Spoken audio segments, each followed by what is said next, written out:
Aristocratic etiquette is all just for show. Just smile and nod along. I was forced to learn all of the rules by heart, but even I don't take them that seriously.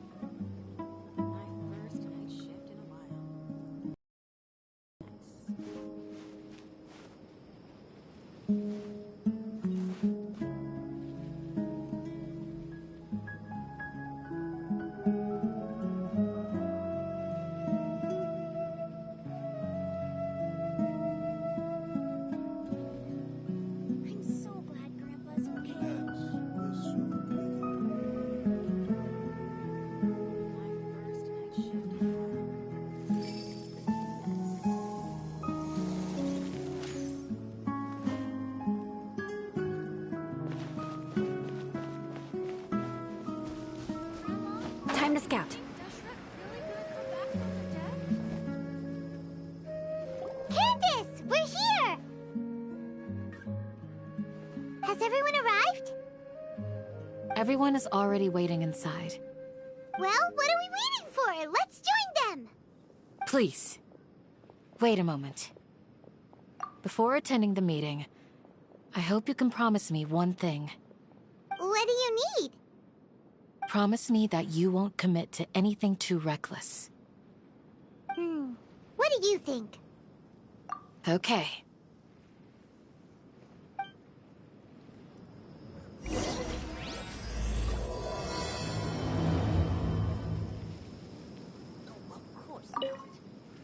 They're all waiting for you. Hey, and Mora, or trade anything you own.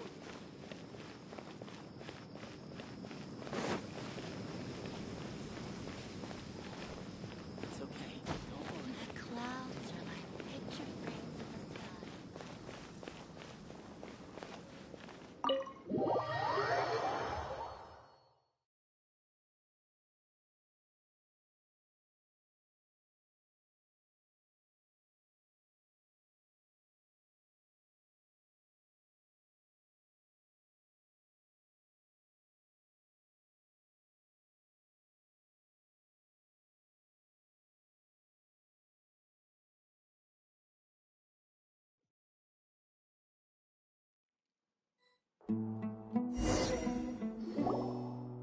Everyone's here so early!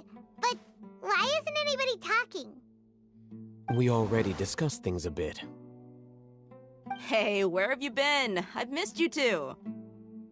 Are you ready? Very well.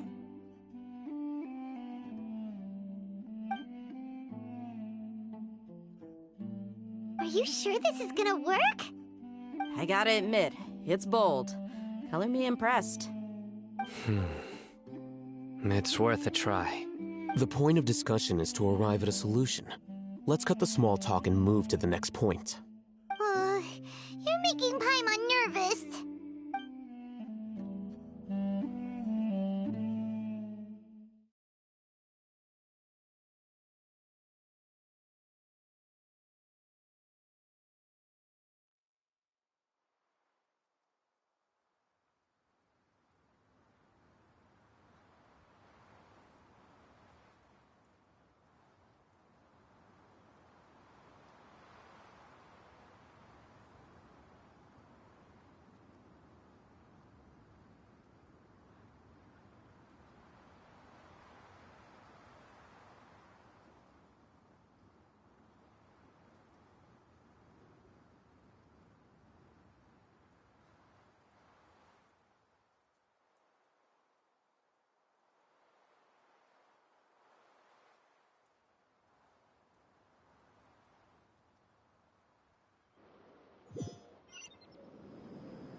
You're finally done.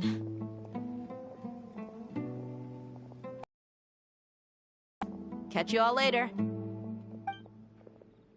Come on, don't give me that face. I know what you're going to say. I'll be careful. That's what I wanted to hear. Take care. Well, traveler, Paimon, Judging from your expressions, the meeting must have been quite productive. You can tell? I'm not that good at scheming or strategy, but I can sense people's emotions. And based on your reaction, things must have gone quite well.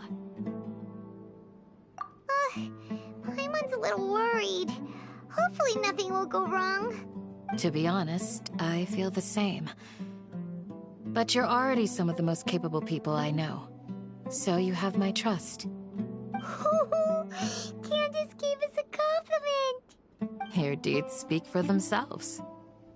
Candace, we stayed behind to tell you that, although you won't be coming with us, we'll be sure to remember your words.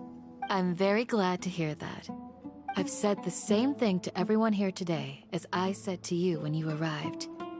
Your safety is the most important thing. Only when you're safe can the plan be successful. So please, take care. You're welcome. And thank you for taking my advice. Good luck with everything. I'll be here in the village praying for you.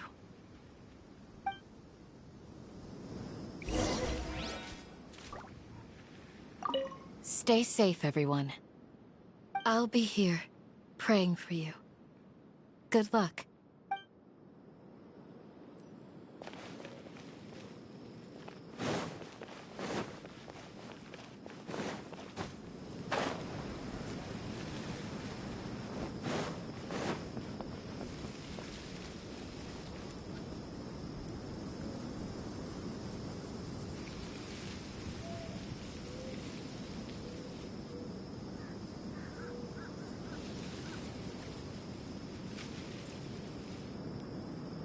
Sounds good. I'll go make some preparations. Okay. I'll hit them! Have you finished saying your goodbyes? Yeah! Also, Candace told everyone to be careful. Yes, she did. But I think my point also bears repeating. Our plan is not child's play. We won't be able to achieve anything if we're simply careful. We must go beyond that and fully commit ourselves to it. I hope this is clear to you. Huh? Shouldn't you be saying something more cheerful to boost our morale right now? Didn't we already do that during the meeting? You can never have enough words of encouragement. In that case, Candace can cuddle you to your heart's content while I continue to remind you of the seriousness of our situation. We all have our jobs to do, after all. It's like how some people can be put in charge of logistics while others will fight on the front lines. Speaking of the front lines, you don't look anything like a soldier. Of course. Compared to the mercenaries, I'm merely a feeble scholar. But the advantage of not being a mercenary is that I get to stay in a safer place and offer my strategic insight. Just think about that mercenary who lost his mind. Mercenary groups are facing constant danger every single day. Well, being a scholar is also a high-risk occupation, and you are a scholar! I'm not like the rest of them. Even among members of the same species, some will exhibit far more potential than others. This guy.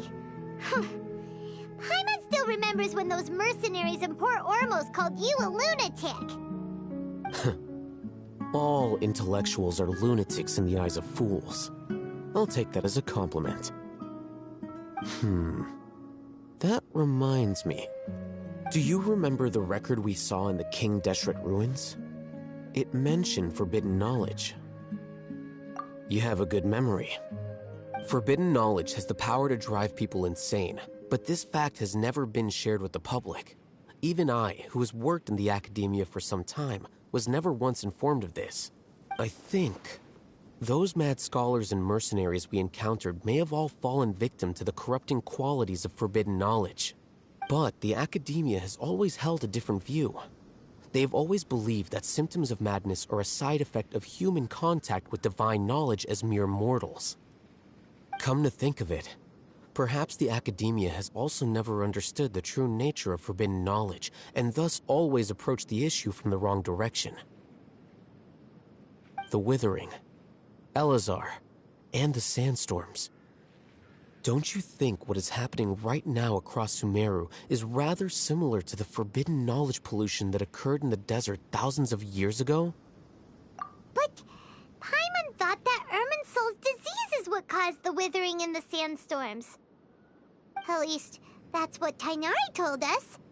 Wait a second. Could it be that... Ah, you've connected the dots. The cause of Irminsul's illness may precisely be the pollution from forbidden knowledge. But if that's the case, what should we do? This is huge! Wait. Why do you think Lesser Lord Kusanali would have a solution to this situation? You mean, it's related to the scene you saw when you passed out in the Avidia forest? That whole, the world forget me thing? In that case, it's imperative that we rescue Lesser Lord Kusanali. Only by working with her to save Irminsul can we completely resolve the problems Sumeru currently faces. To make sure we're still on track, I would like to check on the state of some of our preparatory work. Where are we going? To an Eremite base.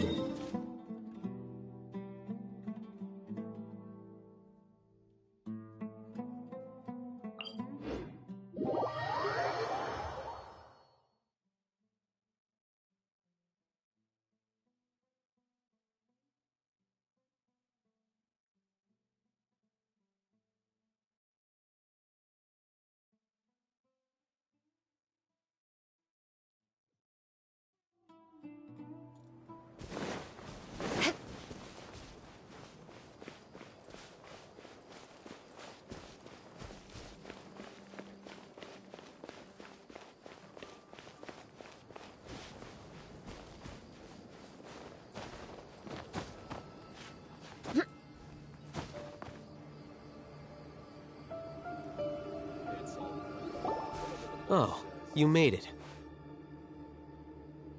Huh? What are they doing here? I gave them some technical work to do. Ah, it's the scribe. And is that the traveler I see? How's the work going? Ah, yes! We have fixed the devices according to your instructions. One of them is already ready for use, while the others are still under repair. Aren't those devices for can knowledge extraction? What are you doing with those? Look here. Huh? More can knowledge? Are you going to put more weird stuff into her head again? What's that look on your face? Are you scared? Paimon's a little scared, but very, very furious! That's an interesting response. Anyway, we're not going to use this just yet. As I mentioned during the meeting, this knowledge capsule contains a decree I drew up in the past. The academia should also have their own copy. And according to the plan we just came up with, Traveler, I want you to record something into this capsule. Do you believe we can save Lesser Lord Kusanali? Good. Conviction is the most important part of all of this. Now, please get ready and put on this device. You want us to record our conviction into the knowledge capsule? Yes. Paimon is still really worried. I understand, but trust me, Paimon, this is something we have to do. It's best if you can do as I say. Because, to achieve this impossible task, it sounds like you'll need to fool your own heart first. Although it may feel like a trick, self-encouragement may be the most important tool we have. Paimon can see the point you're trying to make. Imagine this. We have orchestrated our plan and successfully rescued Lesser Lord Kusanali. As a result, we have changed Sumeru's entire political landscape. Everything went without a hitch, and everyone recognizes and praises our achievements. Now, open your eyes. Here. What's this? Read it out loud.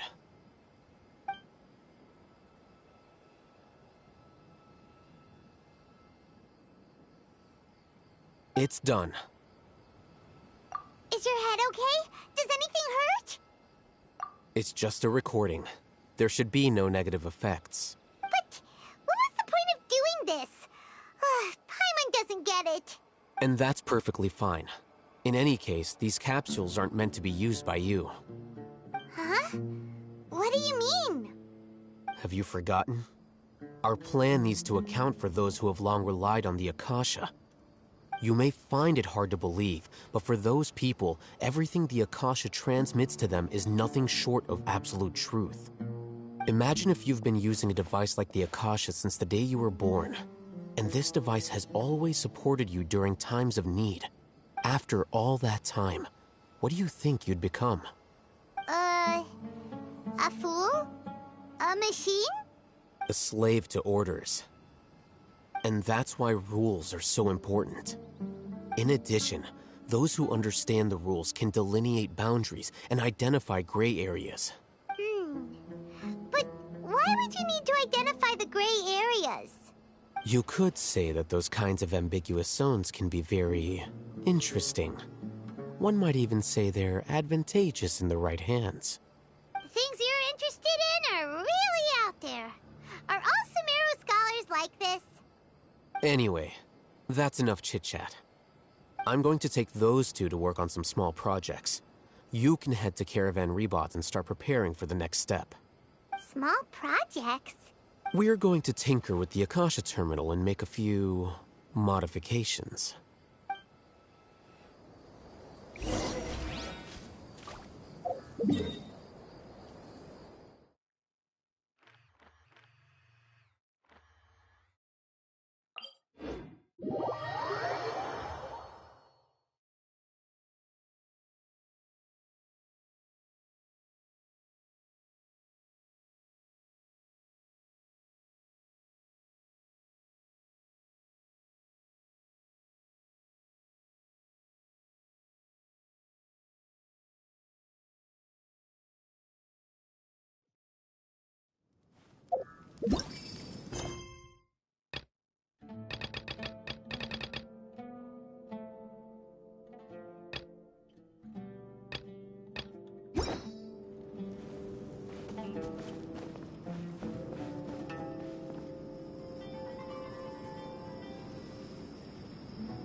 I thought we agreed on a plan. How can you go back on your word? The plan is too radical and carries a high risk for casualties. I've given it a lot of thought. And in the end, I still can't agree to it. But it's still the best plan we have. As a former Matra, you of all people should be able to see the bigger picture and recognize the innate advantages of our plan. I did. And that's how I saw the danger behind these so-called advantages. Al-Hitham's plan is even more radical than I imagined. Huh? Why are you guys arguing? My friend, you're just in time. Why don't you help me persuade Sino? He's turned against our plan. We agreed to work out a plan at the meeting. As mercenaries, you're familiar with the local environment, so you'll take care of the specifics. But then, you went to Al-Haytham for suggestions. Had I known Al-Haytham would give you those kinds of suggestions, I would not have agreed to the plan. Look, you already know that we're all on the same side here, don't you? Mercenaries place a lot of importance on their bonds of friendship, but also will not hesitate to make sacrifices if they deem the situation to be sufficiently dire. I'm sorry. But as things stand, I can't accept your principles. Seems you really do understand the ways of the desert. Traveler, Paimon, this is also something you should know. Ramon's plan is to have me work with the Caravan Rebot guards in my capacity as a Matra. We will arrest the mercenaries and escort them into Sumeru City. Wait, how can we work with the guards? We can't get through that wall easily, remember? Caravan Rebot would never let so many unregistered members of the Eremites enter Sumeru City. My plan will clear us of any possible suspicion, and also let us enter the city as a big group. There is no better way. That also sounds like something Al-Haytham told you. Am I right? Doesn't Al-Haytham know how dangerous this plan is? Of course he does. He told me, there is no perfect plan, but this can get the job done. He also said that with the help of Sino and the Traveler, our chance of success would increase significantly. I never blindly trust anyone, and I've always had a good eye for people. I think he made a number of valid points. It's my own choice to trust you. If I make the arrests alone, I can control myself and prevent you from getting hurt. But I can't guarantee that kind of discipline from the guards. To make the whole thing more convincing, you'll need to resist to some degree. Casualties are inevitable once push comes to shove. I'm okay with the deaths of enemies. But now that we're allies, I'm against the meaningless loss of our own. I can't believe a Matra would actually care about us. I've lived a hard life, and I can say that people like you are hard to come by. I've always treated my allies with honesty and respect. They have the right to know important things like this. Now you're making this hard for me. Hey, is there something we can do to help? I knew you would say that. We can help fight some of the mercenaries, which should reduce the number of times you'll have to struggle directly with the guards. That should help at least a little bit. Sino, on behalf of my people, I thank you for your kindness. But this is a mission we cannot turn our backs on. We strongly value the lives of our friends, but the goal we are about to achieve is even more important. We have no fear of casualties, because we crave the spoils of victory. So please, lend us your support. We will show you the determination of us desert dwellers. Well, now that you've put it that way, I can no longer refuse. But remember, you need to follow the plan and not do anything reckless. Candace made it very clear that we can only achieve our goals if we can ensure our safety. Since you and I both recognize the significance of this operation, there should be no more animosity between the followers of the Dendro Archon and those of King Deshret. Everyone's life is equally important.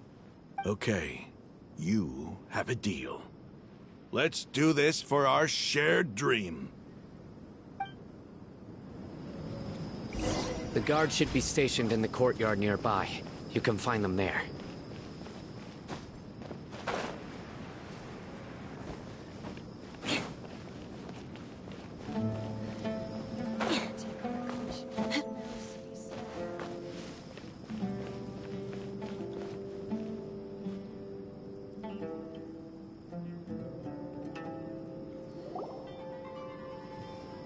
Guards! General Mahamatra! To what do we owe the honor? Keep your voice down. This is a secret operation. I'm going to arrest a large criminal gang near this location. According to the Academia's Guide and Regulations on Secret Operations, I have the right to ask for the cooperation of Caravan Rebot. Ah, of course, of course. Mahamatra Sino's order is the Academia's order. Just let us know what you need. But who exactly are you planning to arrest, and how many people are you expecting? Depending on the scale of this operation, we may need to report it to our superiors.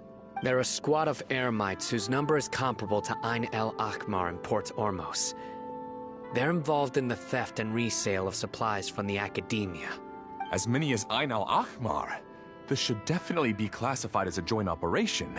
Then I suggest that you report this to your superiors as soon as possible, and treat it as a top priority desert operation. I will need personnel.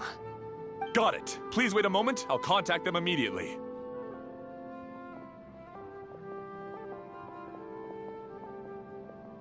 Because this is work.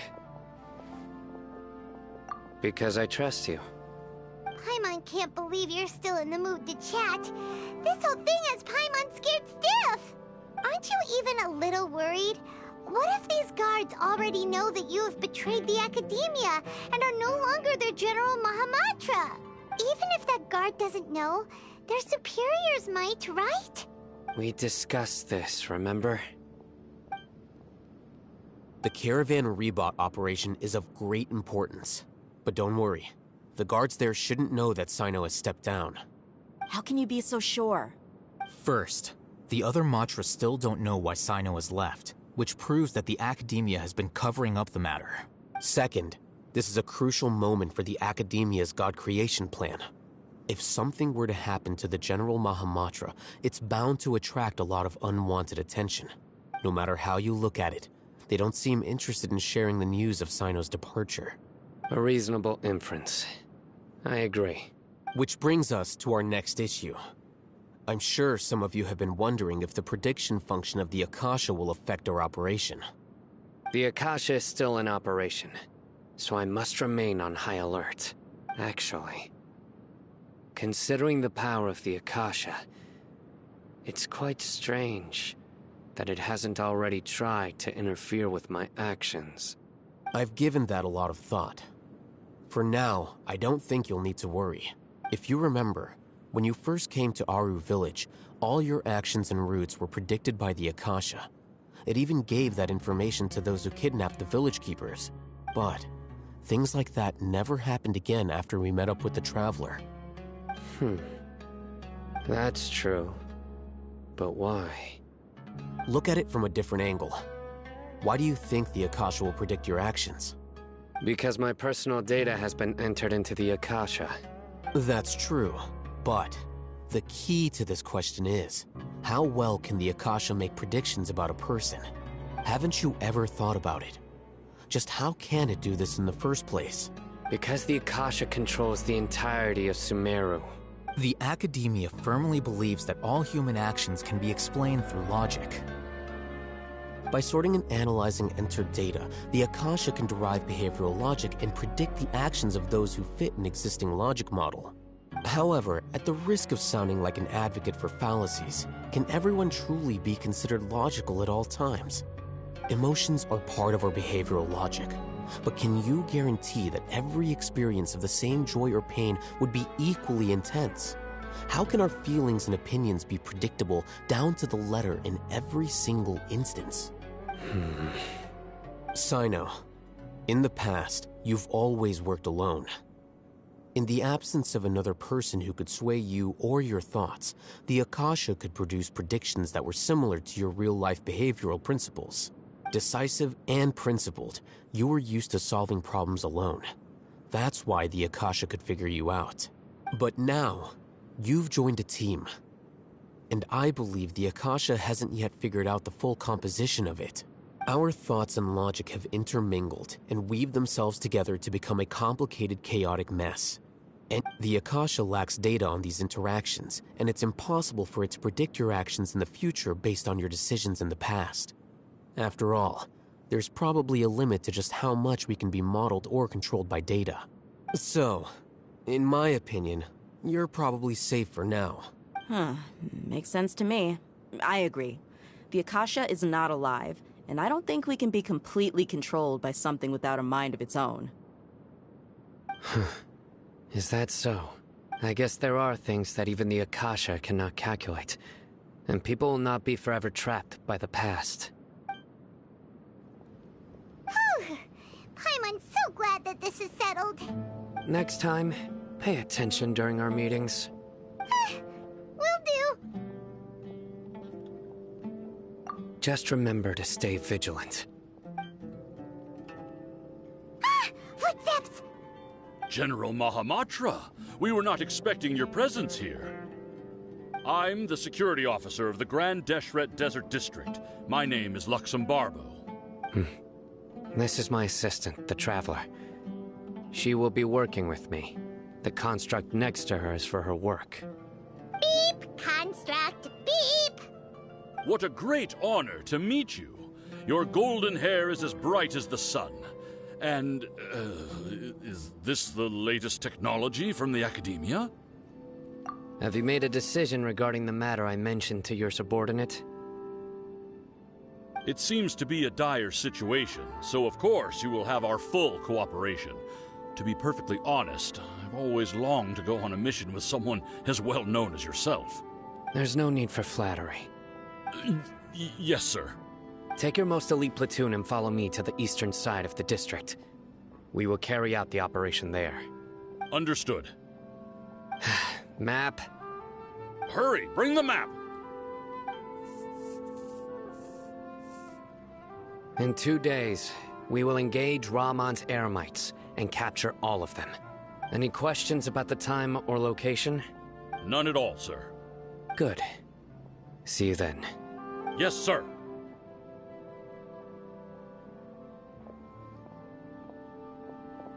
Maybe hanging around the General Mahamatra isn't so bad after all. Everyone's so respectful towards us. This is all due to the absolute authority of the Academia. And now, we're going to strike back against that massive pillar of power. Get ready. We will move out in 2 days.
It's time for the operation! Let's go meet Sino in the desert!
More speed.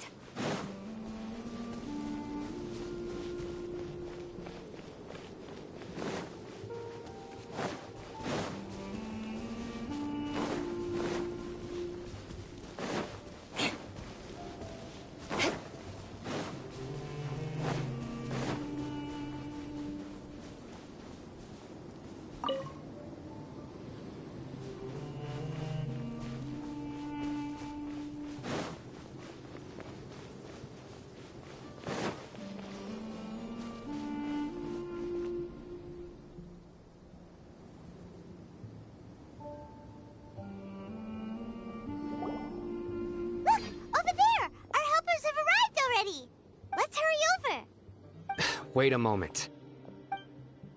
Ah! Oh, it's you. You're my assistant, remember? Being my assistant, you must stay with me. Now let's head over there.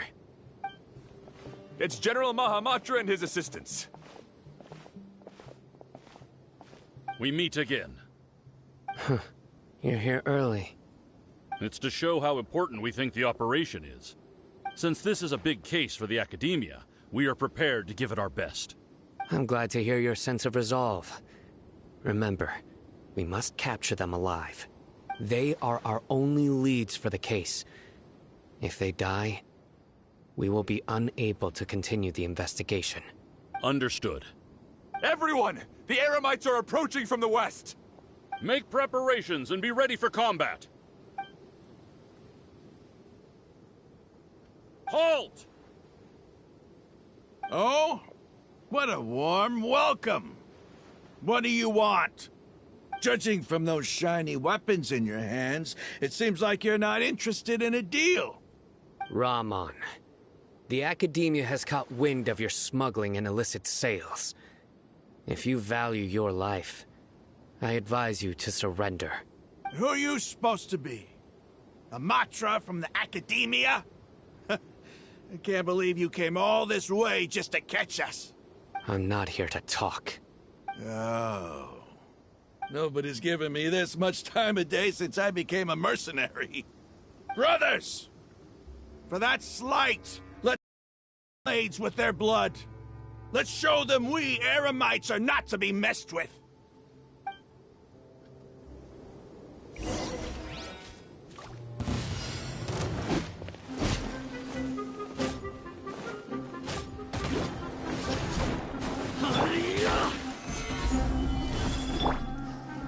Allow me! Beg for mercy.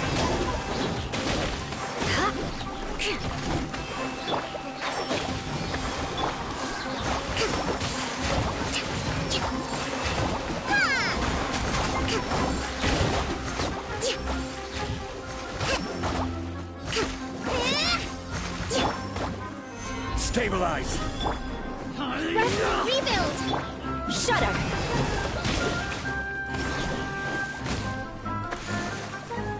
Beg for mercy.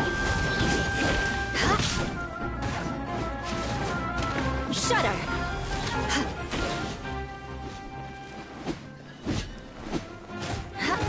Eye for an eye. Gather!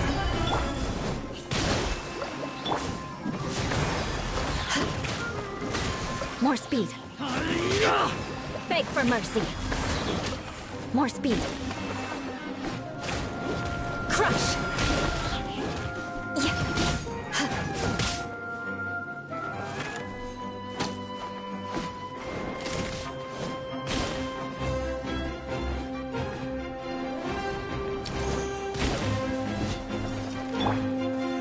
Solidify! Let's move out. Shudder! One with the bars.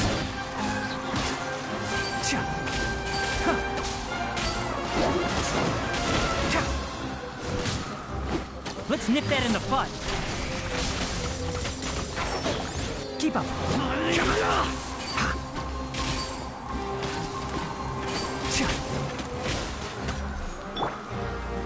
Stabilize!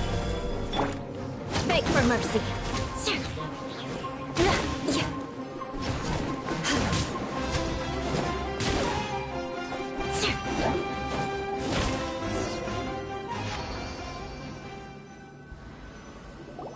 It's over.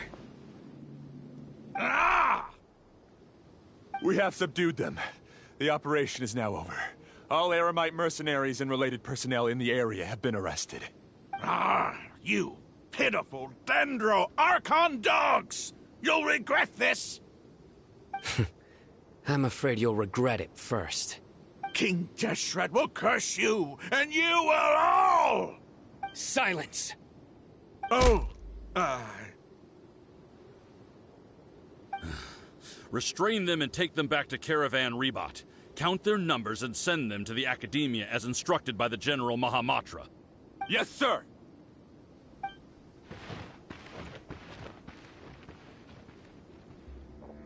Mahamatra Sino, I will now take my leave.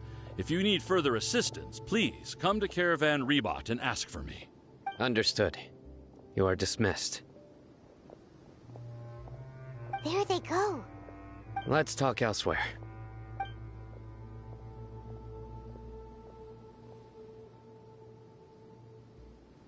This part of the plan went really well. Yes, things went perfectly. That's fantastic! And that punch you gave Ramon there sure looked convincing enough. Once we're done here, I'll return to Caravan Rebot and oversee the group's transport. I promise.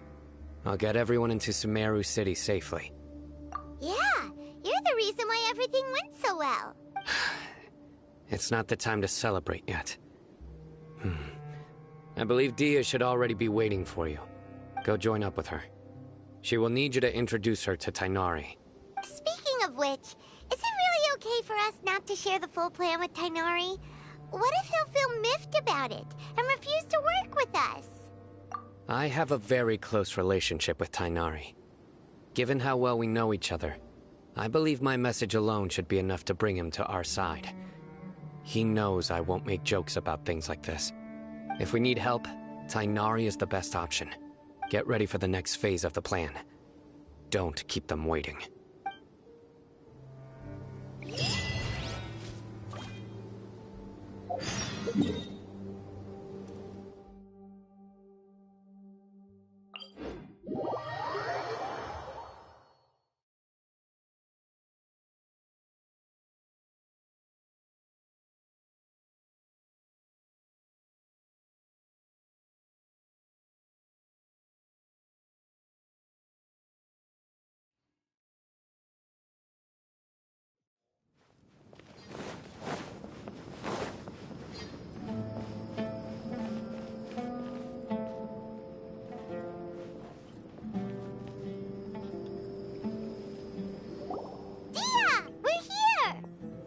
It's about time. Didn't you say our part of the plan is the most important of all? And here you come rolling in late. In the time it took you to get here, I already did 5 laps around the place, downed 7 drinks, and even did some clothes shopping. Sorry. We didn't mean to keep you waiting. I just wanted to fix your attitude and rub it in a little. After all, you took your sweet time getting here, and we've got important stuff to take care of. I just like seeing that serious look on your face. All right, I'll stop. All joking aside, I'm glad you're here. Let's get moving and take care of this as soon as possible. But where should we start? Our responsibility is to get a status update on the Fatui Harbinger known as the Doctor. We need to make sure he won't get in our way when we rescue Lesser Lord Kusanali. Dealing with an institution that controls all of Sumeru is already hard enough. If the Doctor were to crash the party, it would be next to impossible for us to achieve our goals. Yeah, we sure don't want him showing up. Ooh, he really gives Paimon the creeps. Right? Hearing his name just reminds me of those stuffy old geezers in the academia. I'd rather not have to deal with someone like that. According to the plan, we should first go to Pardis Di and ask for Forest Watcher Tighnari. If all Hatham and Sino's sources are solid, then we can be sure that Tighnari still has the Academia's trust. So, we'll find Tighnari and convince him to get us the latest intel on the Doctor. Then, depending on what we learn, we'll make any necessary adjustments to our plan. The sages have placed spies everywhere on the other side of the wall. I'll follow you as a bodyguard. You should be honored. I don't offer my services to just anyone you know. But Paimon thought mercenaries would do anything for Mora. That's certainly true. But when multiple employers are vying for your services, you should always go with the best offer. Let's see. If I were to charge you a bill, I guess I can apply a discount. How much more do you want? I was not sure we can afford it. How much do I want? Hey, how about paying me with a smile? What do you say? I haven't seen you smiling much recently. If you ask me, someone like you must look lovely when they smile. Come on, give me a smile so that I can be less worried. Looking good! I hope this pretty smile will become our lucky charm. There are many kinds of smiles, but only a truly joyous one can bring blessings to others. Let's consider this smile a down payment for our future victory. Let's go. It's time to pay a visit to Party's DI.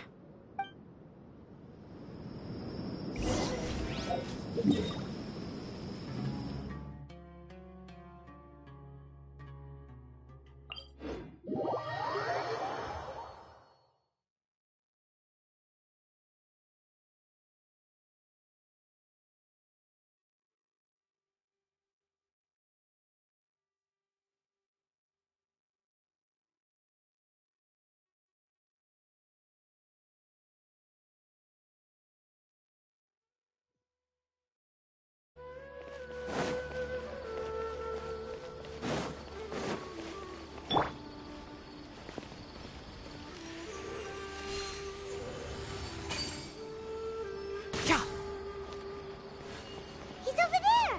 Let's go say hi!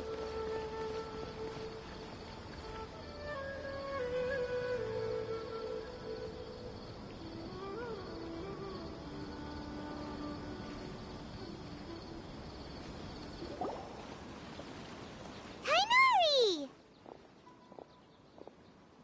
Ah, Traveler, Paimon. And you are? Hey there. This is our friend Dia. She's an Aramite mercenary. A mercenary? You must have some big news for me. It's something really important. Please help us out. All right, then follow me.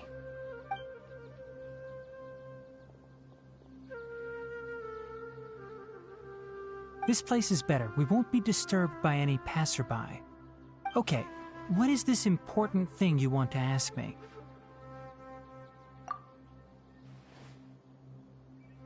The doctor, huh?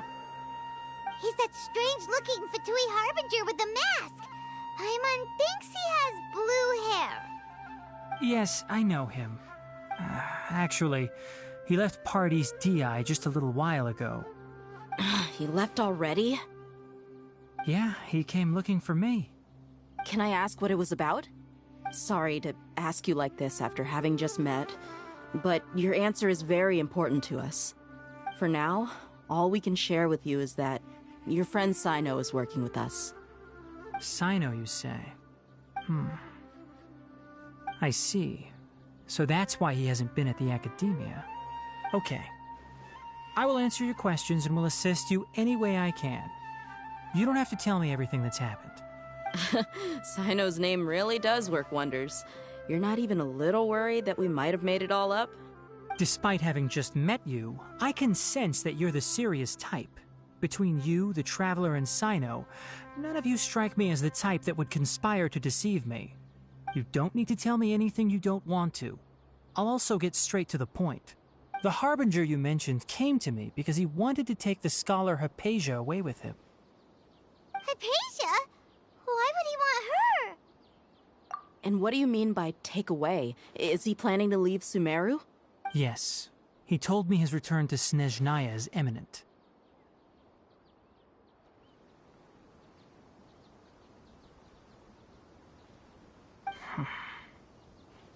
So you mean...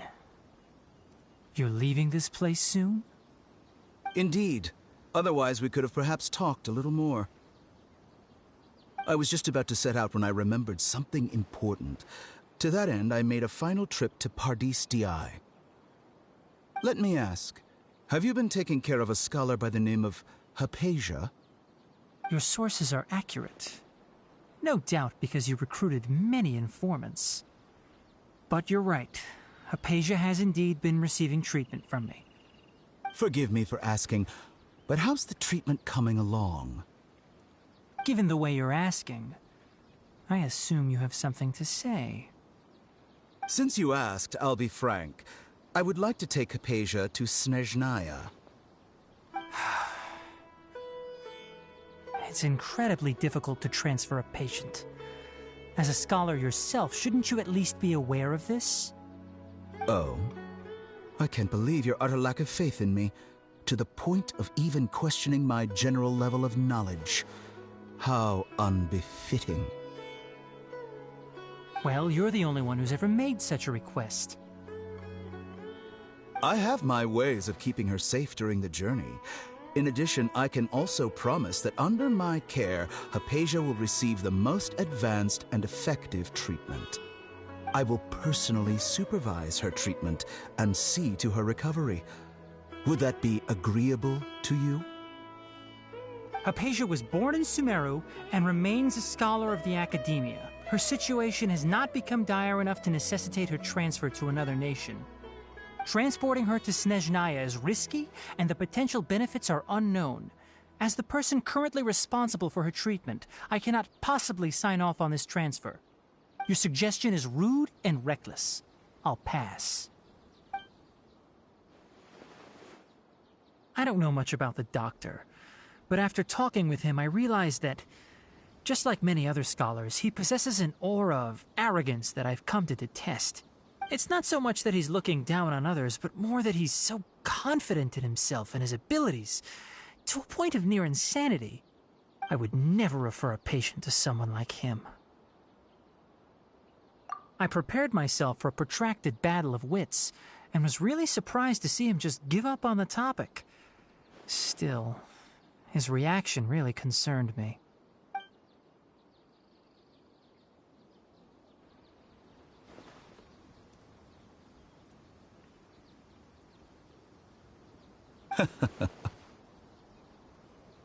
I see. Of course, your opinion makes perfect sense. You're still young, but already quite stubborn. I must say, you are not like what I had expected. Under normal circumstances, I wouldn't just let you off the hook like this. But unfortunately, I'm in a hurry today, what with Her Most Noble Majesty the Tsaritsa calling for our return. Luckily, there is still some time left for me to take care of everything before I leave. It's just as the Academia said, you're a responsible and gifted scholar. Sadly, even with all of that, you're still lacking a bit of shrewdness. And that's also why people like you can never realize that sooner or later, everyone must pay the price for what they've learned.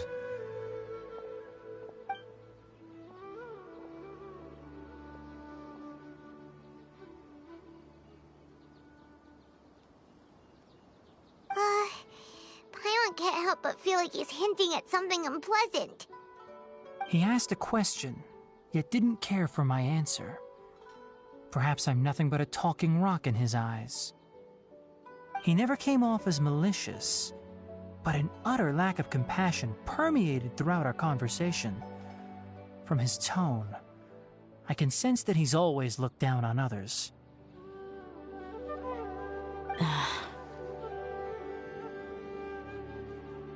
I can barely believe it myself. But if that's true, the situation will be in our favor. I don't think I missed any details. Frankly speaking, I don't want you to do anything too risky. Now that you know a little more, it should be easier for you to stay safe. Sorry we can't tell you everything. We appreciate that you helped us anyway. I won't forget your kindness. It's okay. I have an obligation to do so. To be perfectly honest, all of this may have started because of me.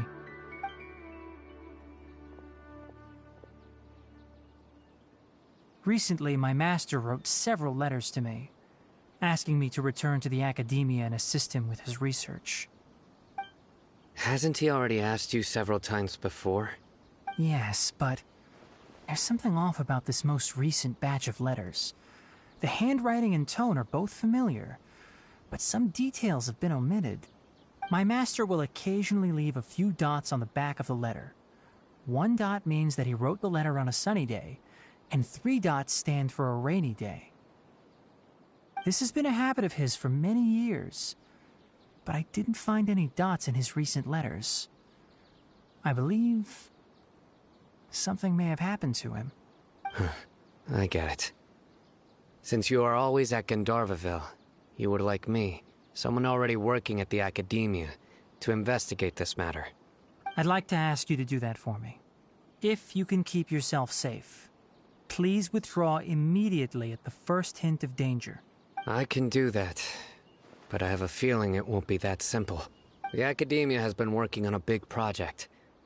I'm not quite sure what it is, but your master might be involved with it. If the higher-ups really are hiding something, then it will be difficult to remove myself from the situation once the investigation starts. If the situation becomes critical, I'll leave the Academia. If you don't see me there for an extended period, that's your cue. All right, we've got a plan. I'll stay at Gandharvaville to support you. If that scenario comes to pass, you must be extra vigilant. And be wary of any messages or direct requests from the Academia. I must say, I didn't expect a warning like this from the General Mahamatra. Being loyal to the Academia doesn't mean blindly doing whatever the sages say. I know what I'm doing. On that note, aren't you also being quite distrustful of your alma mater? The Academia, yes, but my master is a man of integrity. Even when I was a student, I was worried he'd get in trouble for sticking to his beliefs. I suppose he's lucky to have lasted so long. But in the end, it still caught up to him.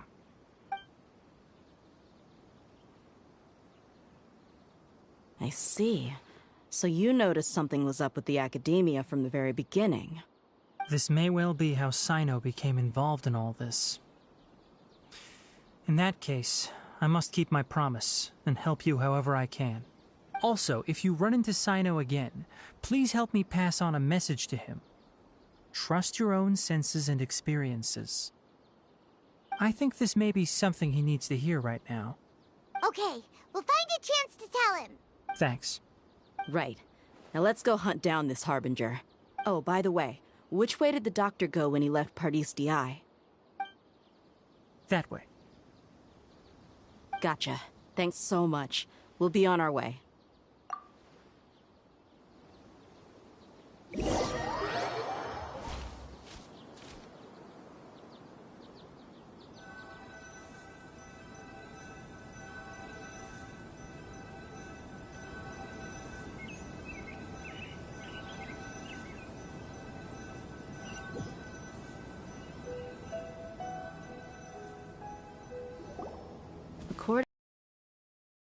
Sumeru soon. I want to check if the doctor was actually telling the truth. He also said that he'll take care of everything before he leaves. What did he mean by that? We need to be extra careful when dealing with a person like him. Just to be safe, let's chase him and see what we find. But we have no idea where he went. How can we start chasing him? We'll do it the mercenary way. I'll find leads as we go. All you have to do is just follow me. That Harbinger may have tried to cover his trail, but he still left some traces. Or perhaps he never even thought about concealing his whereabouts. Maybe that's just how it...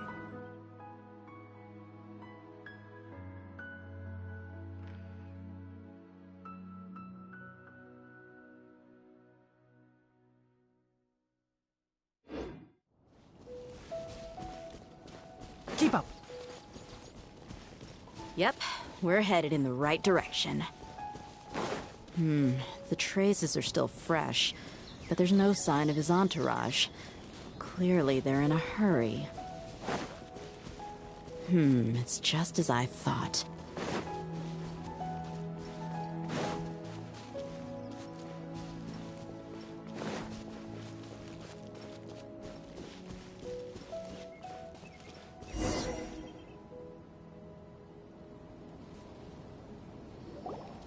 We can stop here. I think I know where the doctor went. To the south of here is Port Ormos, which seems to be where they're headed. Port Ormos? They're going to leave by boat? That's right. Let's go to the port and have a look for ourselves.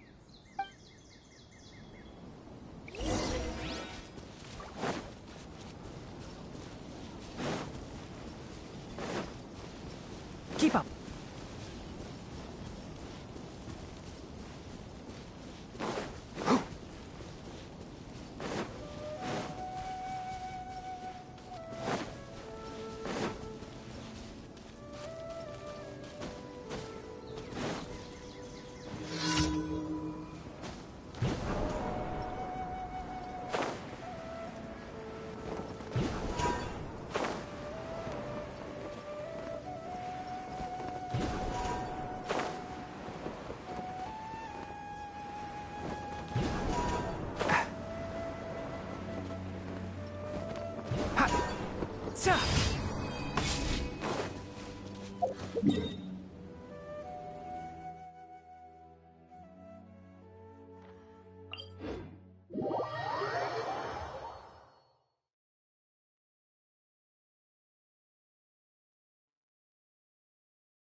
Skills, seems we found the right place. Shh! Don't draw their attention. The port is crawling with Fatui soldiers. Let's keep going and see what we can find. Now this is a proper farewell ceremony for a Snezhnayan Harbinger. The Lord Harbinger is leaving. I've still only seen him once or twice. I used to hold a position in our homeland, and back then, the doctor spoke in a very different way from the way he speaks now. Maybe the way people talk in Sumeru has rubbed off on him? It's always like that when you spend too long away from home. When he gets back to Snezhnaya, perhaps it will also take him some time to get used to the life there again. Huh? But, sir, that can't be right. No, I remember it like it was yesterday. Both his expressions and tones are now very different. Also, for some reason, he seems like he's all smiles now. You must be mistaken. Nobody's supposed to look happy when they're on a business trip.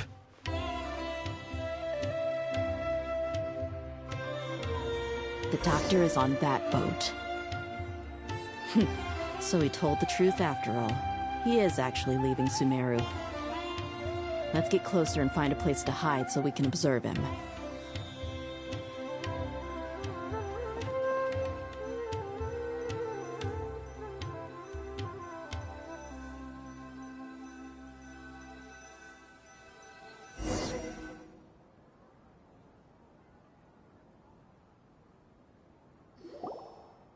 This place will do. We can hide here while we keep an eye on the boat.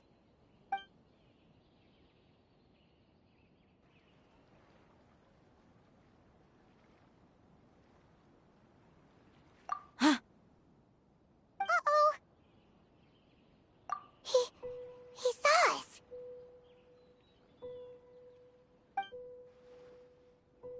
Huh? Is he waving at us? It's time to say goodbye. Wait, is he the only person on the boat?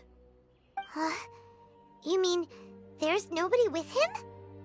And where are all the soldiers we saw in the port just now?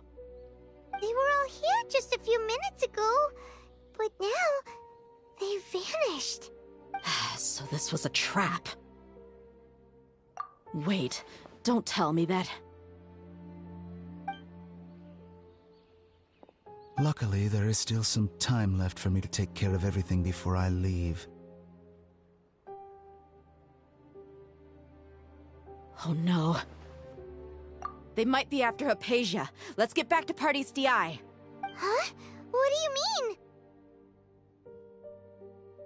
I'm afraid that she's seen something that she wasn't supposed to see. If I were the Fatui, I would also try to take her away. And if I couldn't...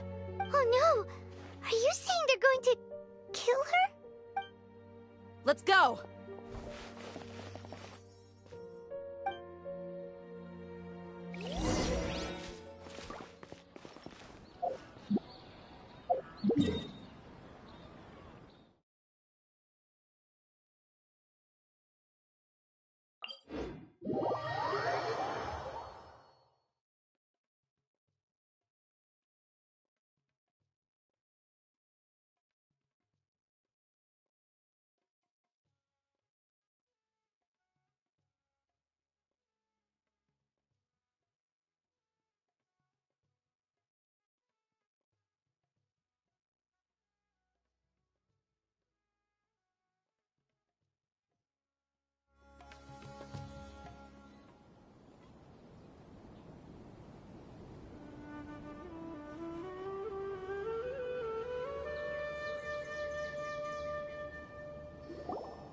Paradis Di is not a place you Fatui can just show up and do as you please. I believe we've already made ourselves quite clear. Our superior gave us permission to search for and collect medicinal herbs in Paradis Di for research purposes. But you've been in Sumeru for some time already. I find it coincidental that you chose to only come here today. Even the Grand Sage himself may not have the right to question our research, much less an ordinary scholar like yourself. I've done my duty to inform you. Don't make things difficult for yourself. It would seem that my words have fallen on deaf ears. You can keep trying to deny it, but coming to Paradis Di now? I'm pretty sure you're not just looking for herbs. With all due respect, your baseless speculations will only lead to unnecessary trouble. Well, you only have your Harbinger to blame. He knows nothing about keeping a low profile. I may be staying at Paradis Di as a scholar, but that doesn't mean I'm no longer a forest watcher. It is still my duty to protect the peace and safety of the scholars who have contributed so much to Sumeru. Then it seems our conversation has hit an impasse. No one will lay a hand on you, Hypatia. Not on my watch.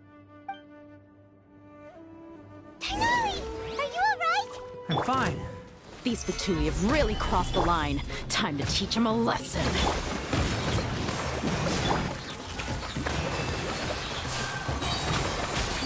And I hear everything! I will have order. Stabilize. You need to hurry up. This was Rebuild! Beg for mercy. Feel solid. There's no use resisting. Give us Hypatia. Keep dreaming. Yeah, Tighnari! Beat him up!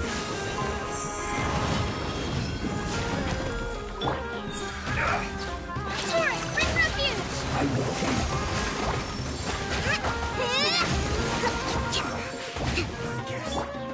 This solidifies. Hold the line! Shudder! Crush! You need to hurry. An unfortunate fault. Eye for an eye. The doctor's orders are absolute. Yeah?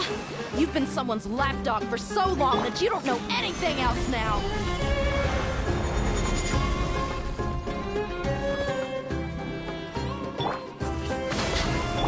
Shudder!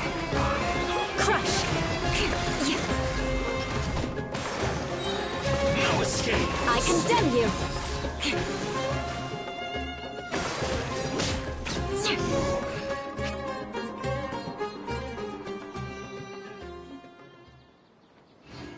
We're not getting anywhere. Traveler, Paimon, please go to Hypatia. We need to make sure they don't try to sneak around and attack from behind. Got it! Hypatia's still here. Doesn't look like anyone's broken in.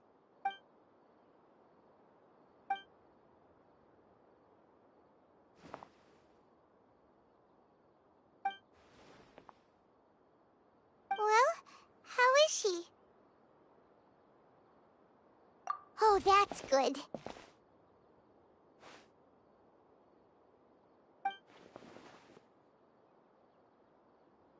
So, you think this is over?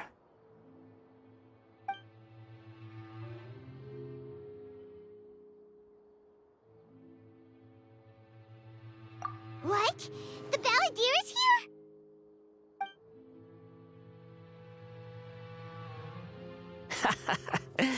I've missed that look of abject horror. You've given me that look every time we meet. But, where is he?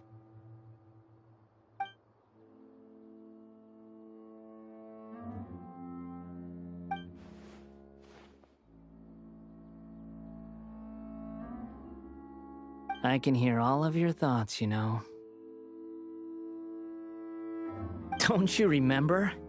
I already saw you the first time you came to Paradis Di and made contact with Hypatia. I didn't need to do anything. It is her honor to be able to connect her consciousness with me. Who are you talking to? It can't be the Balladeer, right? That's impossible. I know you must be curious. I might as well tell you that I decided to enter Hypatia's consciousness the moment I sensed your touch. I wanted to observe you on a fool's errand. Hey, Traveler! What are you doing? My deification is nearly complete. All that's left now are just some final details. Do you understand? Even if you manage to rescue Lesser Lord Kusanali, it will be impossible for you to defeat a bona fide god like me. Is it wise to force that childlike god into a divine battle against me? Scholars consider the God of Wisdom to be the sum total of their faith. It's how they can justify reverence for a god as they construct it. But this also shows that humanity's worship of gods is a combination of blasphemy and exaltation. It's truly laughable. Yes. What is it?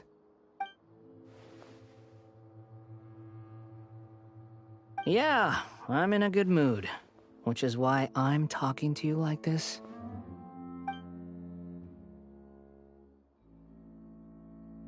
What do you mean?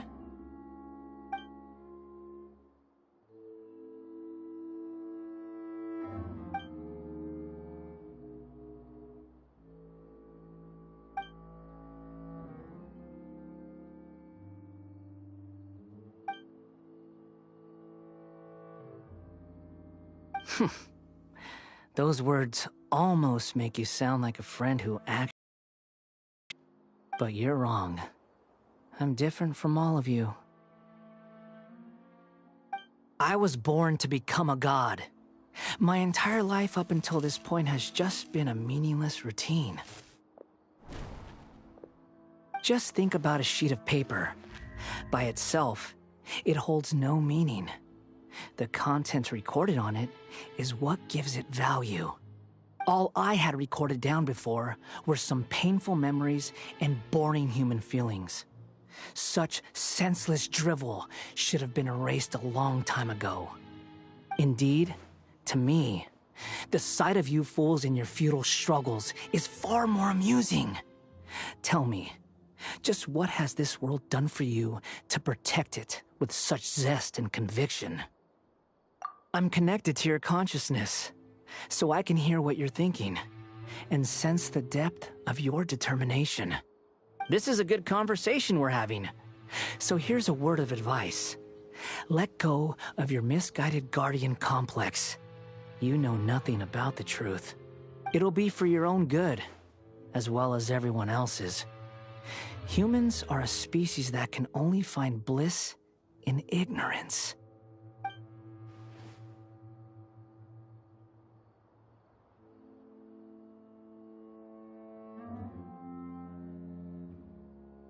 Ah, you've seen my affection for her. If you were in my position, I think you'd feel the same way. She peered into my consciousness and saw my past. Someone like that is qualified to become my first follower. All gods need followers. So Hypatia has been chosen. Her appearance heralds my imminent arrival at the throne of divinity, while her worship shall become my glory. You're doubting me again? No matter. Soon, you'll know what kind of authority you're challenging.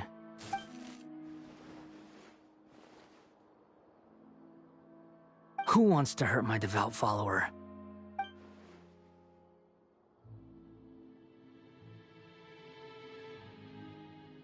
The doctor wants to hurt my first follower?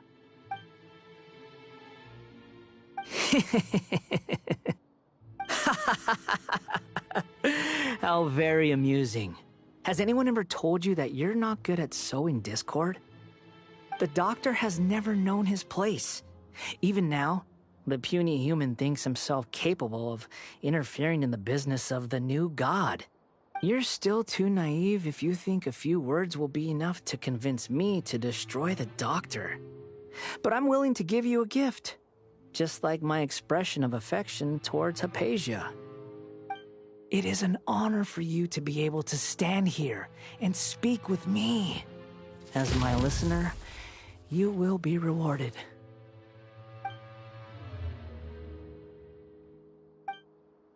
Both good things and bad things can be called gifts.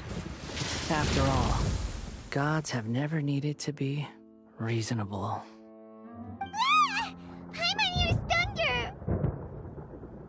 That person Paimon couldn't see was the Palantir?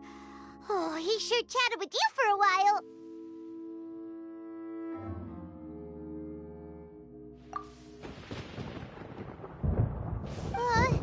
Where is the storm headed?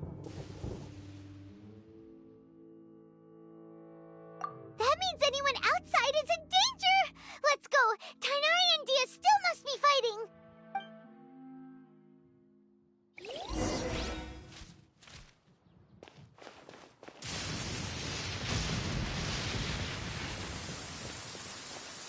Time to scout.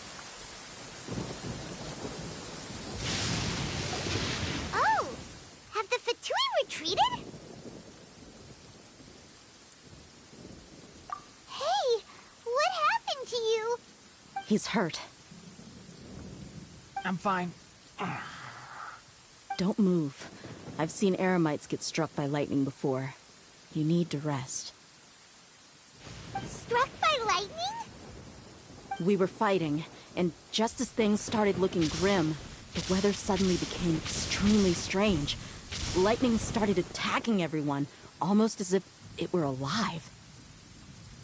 Luckily, there were only two of us, and both of us were nimble enough to dodge most of the strikes. There were a lot of Fatui, though, and they were being torn to shreds by the bolts of lightning. With that, all the Fatui soldiers were forced to retreat. Why are you sorry?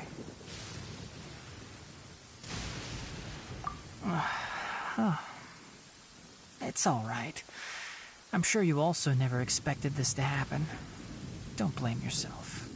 My wound aside, you look like you've seen something unpleasant. Is Hypatia all right? Hey, didn't I tell you not to move? Just in case. Let's go to Hypatia's place and talk about things there.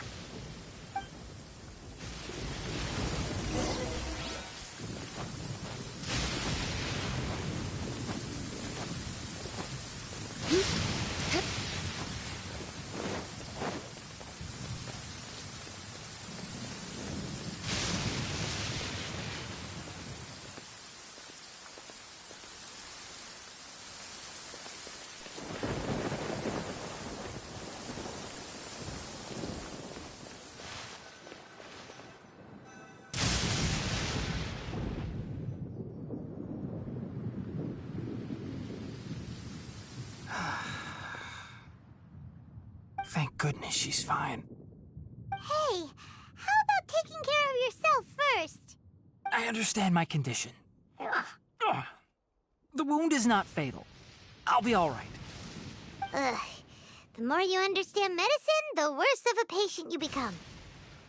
I know. They always think they can push through the pain. Oh, he sat down. Let me rest for a bit. Sorry, Traveler. Now you may start.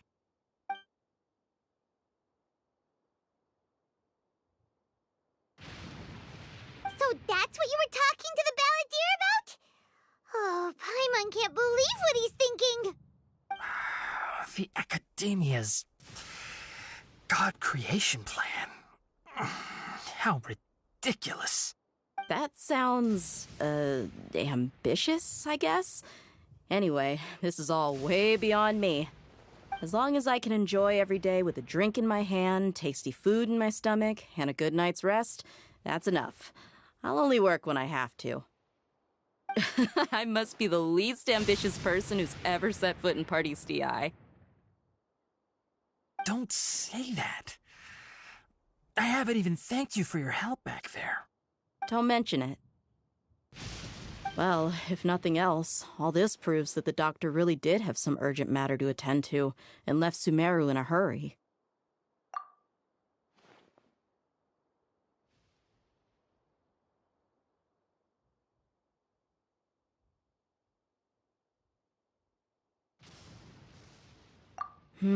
Maybe the Fatui want to cover up some secret of the Balladeer. Is that why they tried to seize Hypatia? You said the Balladeer claimed that Hypatia has seen his past. So, what could be there? Have you noticed? The Balladeer is not happy with the doctor's actions. He thinks the doctor has no right to consider himself as his equal. So, if the doctor was to show up again, would the Balladeer zap him with lightning? Based on what the Traveler has said, I think he would. Having the doctor gone benefits him as well as us. In other words, we've successfully completed this stage of the plan. The doctor is out of the picture now. Yay! That's a big accomplishment! I'm also happy for you. Thank you for the help, Tainari. Make sure you rest up for now. Yeah. All right. Okay, that wraps things up for us here at Party's DI. Traveler, it's about time we rendezvous with the others at the Grand Bazaar. Let's continue to keep a low profile. You can head there once you're ready.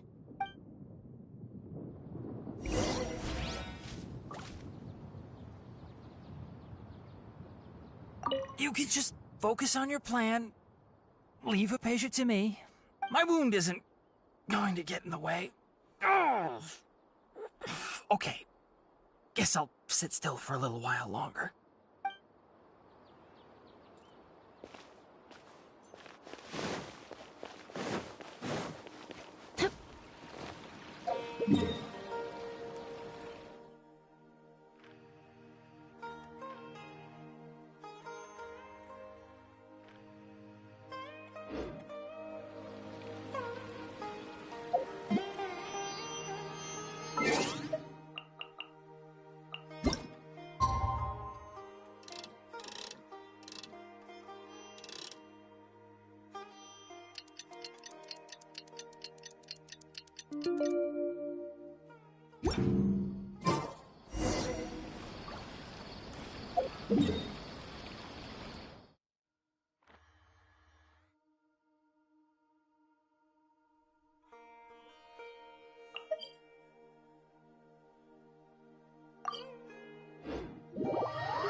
Knights and aristocrats share the same cultural heritage, but the knights had enough sense to do away with all the superfluous detail.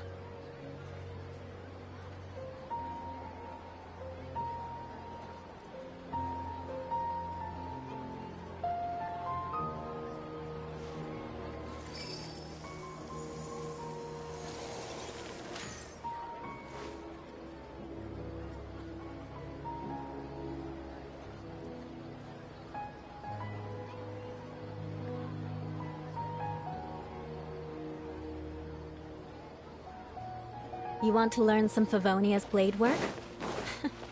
All right then, I'll teach you. Oh yes, I'll teach you all right. Mark my words.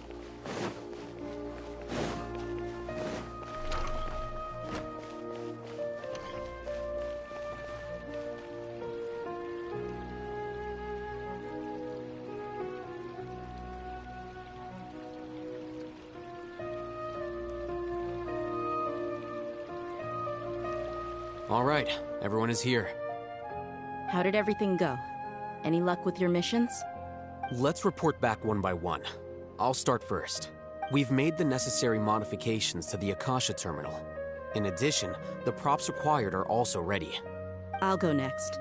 The Traveler and I went to Party's DI. The situation was a bit complicated, but we found Tainari. Unfortunately, he was wounded during a fight. Who was behind it? Well, that's the tough part. What should I say, Traveler? The Fatui or the Balladeer? After some back and forth, we confirmed that the doctor has left Sumeru by boat. He has something urgent to attend to back in Snezhnaya. So, we've successfully removed the doctor from the picture. Also, Tighnari's already resting, so he'll be okay. Good. Oh, Tighnari also asked us to tell you this message. Trust your own senses and experiences. All right. I'll remember that. Everything also went smoothly on my side.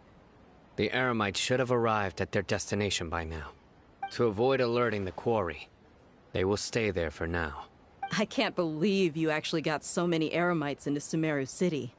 It's all thanks to Rahman and his brave team, as well as their bold strategy.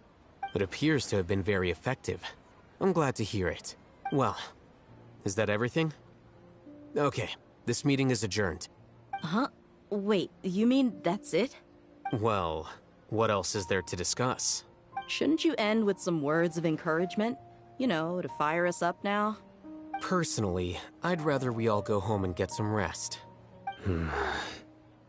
I'll hate them. Ugh. Oh, and if you wanted someone to say something to that effect, then I must reiterate that I'm here to strategize and not to lead. So you should find someone more suitable to do that. But I thought all of you academia big shots were great speakers. Then I should remind you that I'm the scribe. I know that. So what? A scribe is responsible for recording meetings, not speaking. Fine, whatever. Well, Sino doesn't seem to be much of a talker either. I guess that leaves it to my employer. Employer? Yep, the Traveler hired me. That's right. So come on, boss. What do you have to say for the team? Yeah, say something to boost morale. Huh? What are you all doing here? Oh, it's Nilou! Hey, everyone. I'm not disturbing you, am I? Not at all. I was actually just about to go find you. Judging from the group and all your serious faces, you were discussing something important, weren't you? But you also look like you're up to no good. Seems pretty interesting. Welcome, Nilou. Would you like to join us? Huh? Join you? You mean you also want to discuss something important with me? Yes. Something very important. Nilou, are there any breaks in your performance schedule in the upcoming days? Huh? Wait, you're seriously inviting me?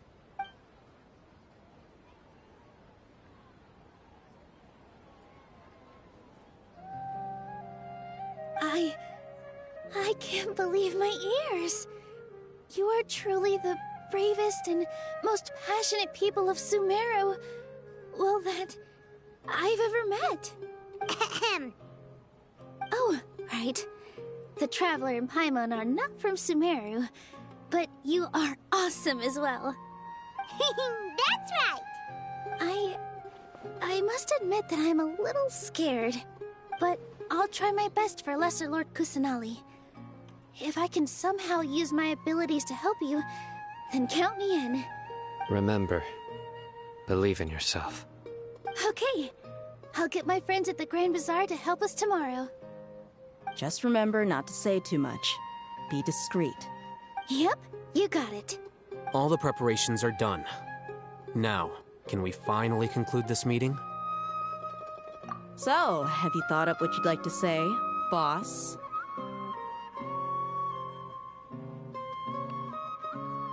Yep, it's a grand plan and we're all super awesome!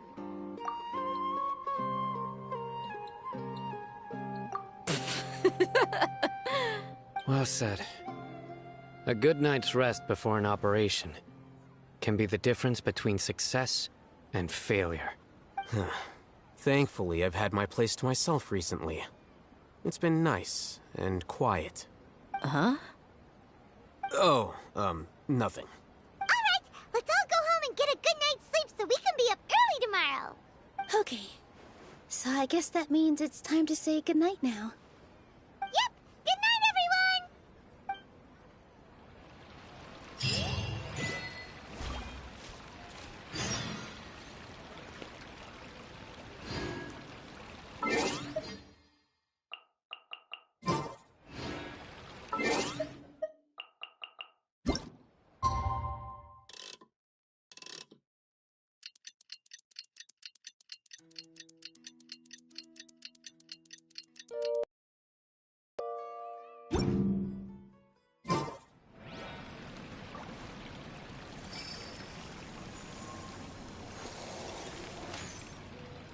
Today is the Academia's Neogarbaha Day. We can finally put our plan into action. Dad, let me lunch at you. Oh, Haytham should be waiting for us. Let's go to...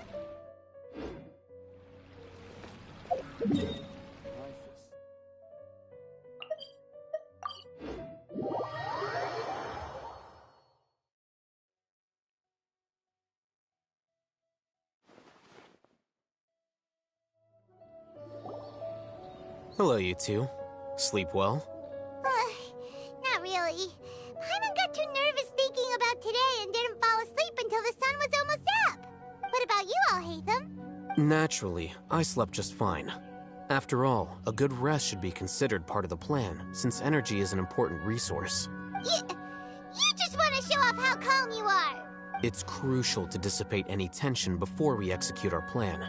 The only thing you're doing is being annoying. Anyway, do you need me to go over the game plan again? Our target is Grand Sage Azar's office. Everyone in the Academia knows that's where the Grand Sage's console is. Only they can operate it. Many restricted commands and operations are executed via that console. I'm sure that console has a way to free Lesser Lord Kusanali. You know, Paimon's been thinking, what kind of technology could let the sages imprison even a god? That isn't something they could have accomplished with their scholarly talents alone. In the Sanctuary of Surasthana, there's a device of Greater Lord Rukkhadevata's that she once used to isolate herself while meditating. 500 years ago, the Grand Sage at the time modified the device so that it could no longer be controlled from the inside. They were effectively trapping one god with the power of another. So, how are we gonna get to the Grand Sage's office? Don't forget, today is Neogarbaha Day, arguably the most important day to the Academia. The sages and core Academia personnel are busy loading the latest batch of research developments and legal decrees into knowledge capsules so that they can be entered into the Akasha. All the Darshan's researchers have their noses to the grindstone, and the Academia's grounds are flowing with all sorts of people. It's the perfect time for an infiltration. When the Grand Sage leaves his office to supervise the entering process, that's our cue to access the console and free the Dendro Archon. Well, yes, that's just the visible side of our plan, after all. If precedence holds, the Academia should have already started preparing for Neogarbaha Day. Everyone should be in position. All that's left is for us to lead the charge. Let's go. So are we just gonna walk in through the front door, or...? Yes. Were you expecting a stealthier approach? Paimon can't think of a good comeback. Alright, it's all on Haytham if things go south.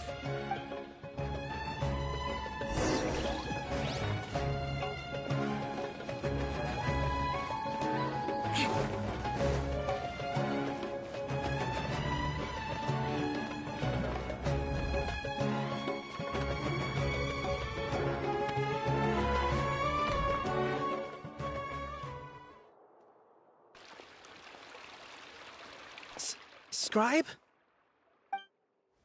Please, wait. Are you Scribe Alhaitham? That's me. Is something the matter? I'm in a hurry. No. I was just surprised to see you here. I had heard that the sages were looking for you not long ago, but I didn't know what for. And, also, please don't bring outside guests into the Academia. Outside guests? How did you arrive at such a conclusion? Your groundless inference shames the Haravatat Darshan.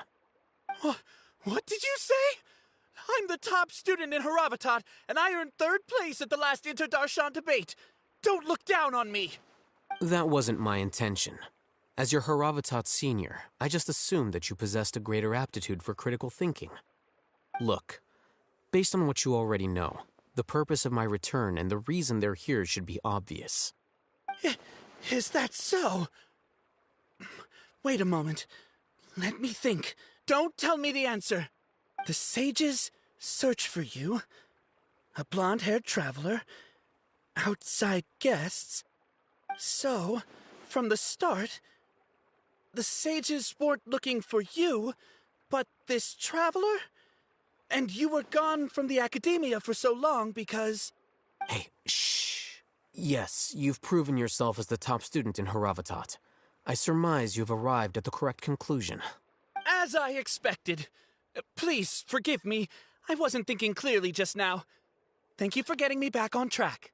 It's nothing. We'll be on our way then. All right. Thank you for your contributions to the academia, Scribe.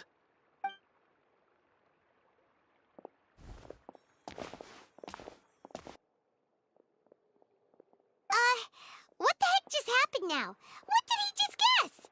I'm afraid I don't know either. You have no idea? Mm-hmm. He convinced himself of whatever truth he came up with. That is the so-called pride of a scholar. If someone questions their academic facility, they will instantly feign understanding to keep up appearances. Nowadays, the academia is rampant with this type of scholar. Their obvious farces of intellect only serve to highlight themselves as fools. Wow, so there are special ways to deal with smart people. We don't even need to make up our own excuses. We shouldn't waste any more time. It would be problematic if we missed our window of opportunity.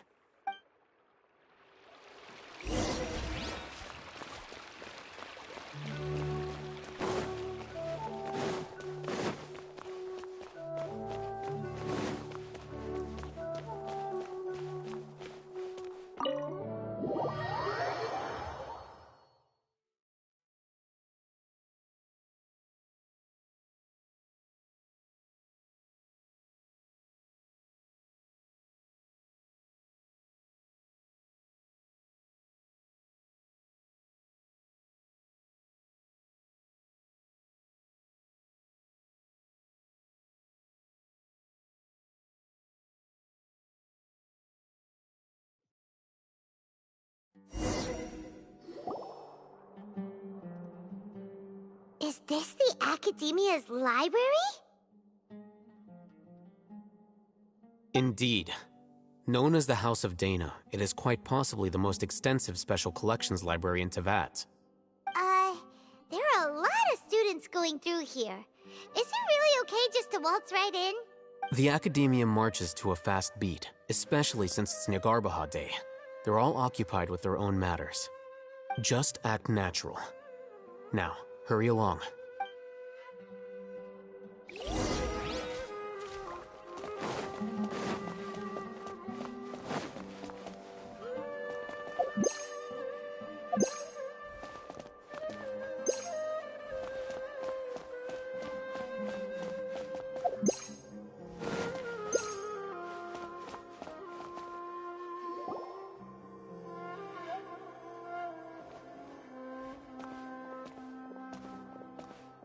What's this platform for? It's a lift that Academia personnel use to access higher floors. Are we gonna take it then? The Grand Sage's office is up there somewhere. No, not right now. We can't guarantee that we won't run into the Great Sage. Let's step back and observe for now.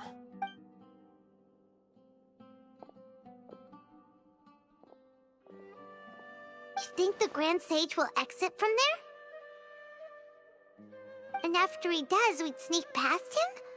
Oh, Paimon thinks that's really dangerous. Who knows? However, if we can confirm Azar's current location, our operation will be much safer if we...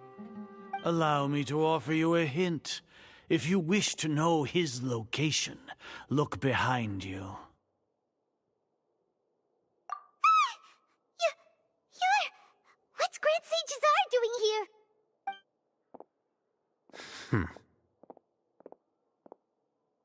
Do not tell me you believed the Academia would not grow suspicious of you after such a prolonged absence, scribe.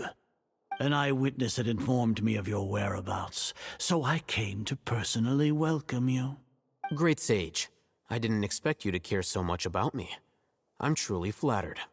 I'm sure, but compared to you, I am far more interested in these two unexpected guests. You are the Traveler and Paimon, correct? It's a pity that only now have I been afforded the opportunity to formally meet two of Sumeru's most esteemed guests. I do apologize for my lack of decorum. Excellent. You immediately initiated discussion instead of attempting to prepare some perfunctory excuse. You clearly understand the situation at hand, and have no intention of making a reckless stand. The foot traffic here renders this place unsuitable for discussion. Please, follow me to my office.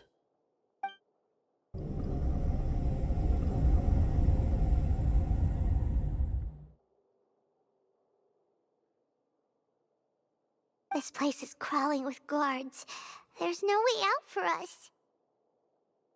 All right then, Traveler. What did you wish to discuss with me? Today is Niagarbaha Day, so I still have many responsibilities to attend to. There is little time for idle chit-chat before I detain you all. You seem to know quite a bit about our endeavors.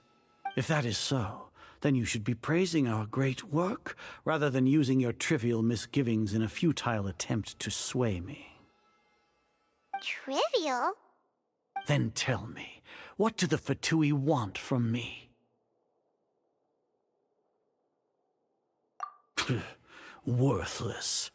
Those are all completely worthless. Benefits, divine power. These materialistic words do nothing but debase our great work. Creating a god. Yes, we are using human wisdom to create a god. If humanity cannot attain omniscience and omnipotence, then we shall create a god to reveal them. This is the pinnacle of human wisdom. We shall regain a god's guidance at long last. No longer will we flounder in the interminable void of consciousness and knowledge. Even Ermin's soul will be freed from its plight.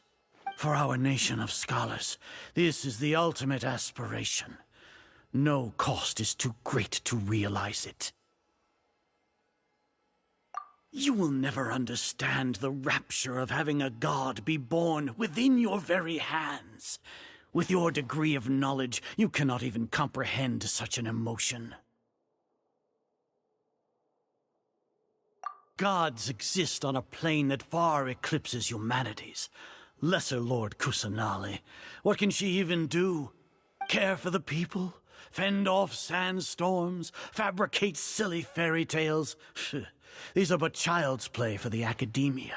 Does that make us equal to the gods? We are a people favored by Greater Lord Rukkhadevata.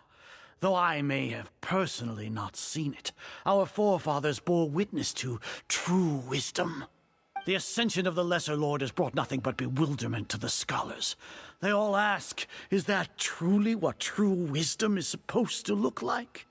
With that in mind, it is better to keep her isolated in the sanctuary of Suristhana, so our academy will not become embroiled in turmoil. Justification. Do you really think that only the super smart or powerful should be able to call themselves gods?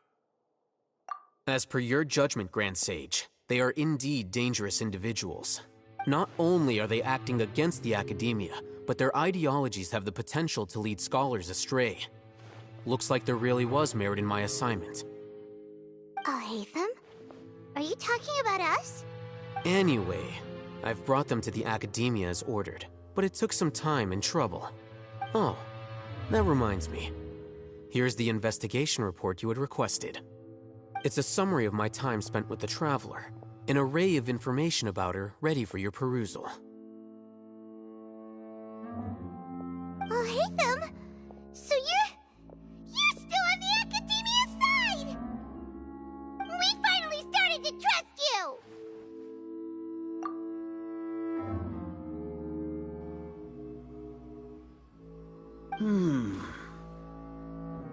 Excellent. Detailed contents with no errors. I would expect nothing less than an immaculate report from the scribe. As it is Niagarbaha Day, I'll enter the information on you into the Akasha. Surely you know what that means. We'll be monitored, just like Sino. With the Akasha's calculation prowess, all of your actions will be predicted with an accuracy of at least 98%. Furthermore, your data will be updated in real time whenever new information presents itself. To put it into words you can understand, wherever you go, you will be walking under an invisible leash. This is Sumeru's greatest penalty for dishonest persons. Are you not familiar with the concept that great responsibility begets an equally great suspicion? In any case, you are Sumeru's most concerning external variable. Locking you down will greatly decrease the chance of any undesirable outcomes coming to pass. You're despicable! Despicable? Perhaps from your perspective, but I suppose you had mentally prepared yourselves for this, no? Your ploy was to sacrifice the traveler here, was it not? Lord Azar, I know what you're trying to say, but I've been following your plan this entire time. Why are you doubting me at this juncture? Must I delineate your entire plan? Very well. I will spell things out.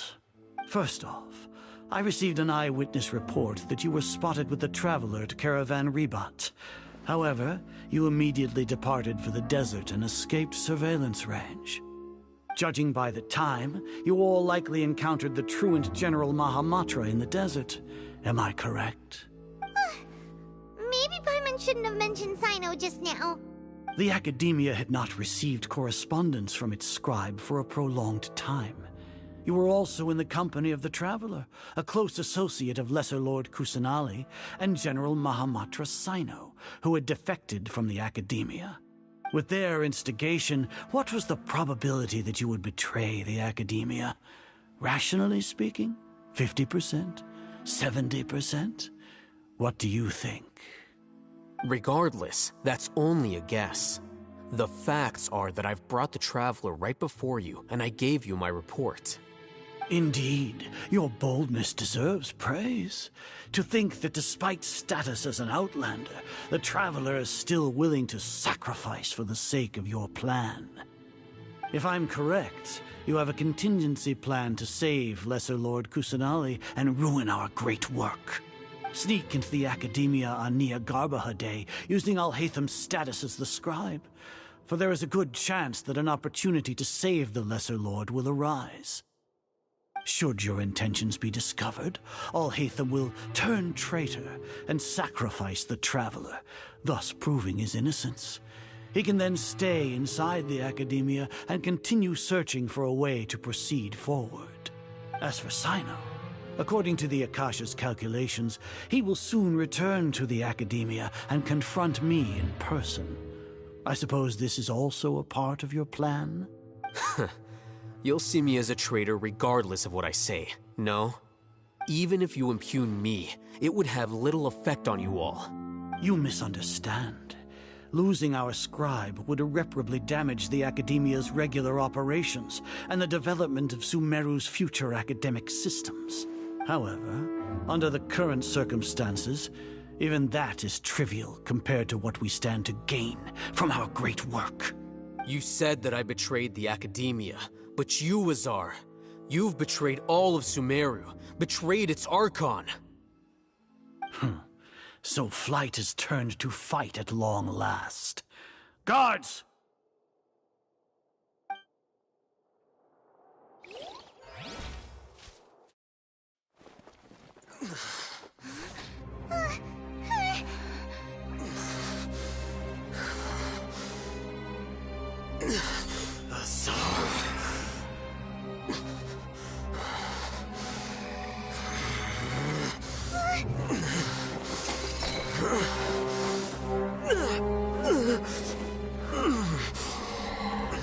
Well, what do we have here? So you stole that divine knowledge capsule? Traitor. You traitor! Even the most rational scholar will yearn for the power of a god in a moment of desperation. Aren't you doing the exact same thing as me, Alhaitham? Unfortunately for you, no god will lend you their power. Azar!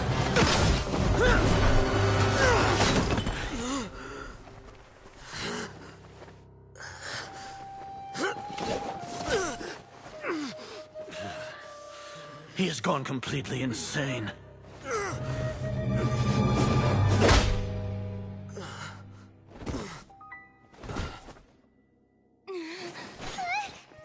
Take him to the Matra and exile him to Aru village.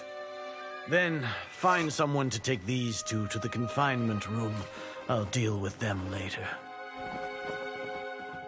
Grand Sage, we've finished all required preparations for Nyargarbaha Day. We may begin to enter the capsules now.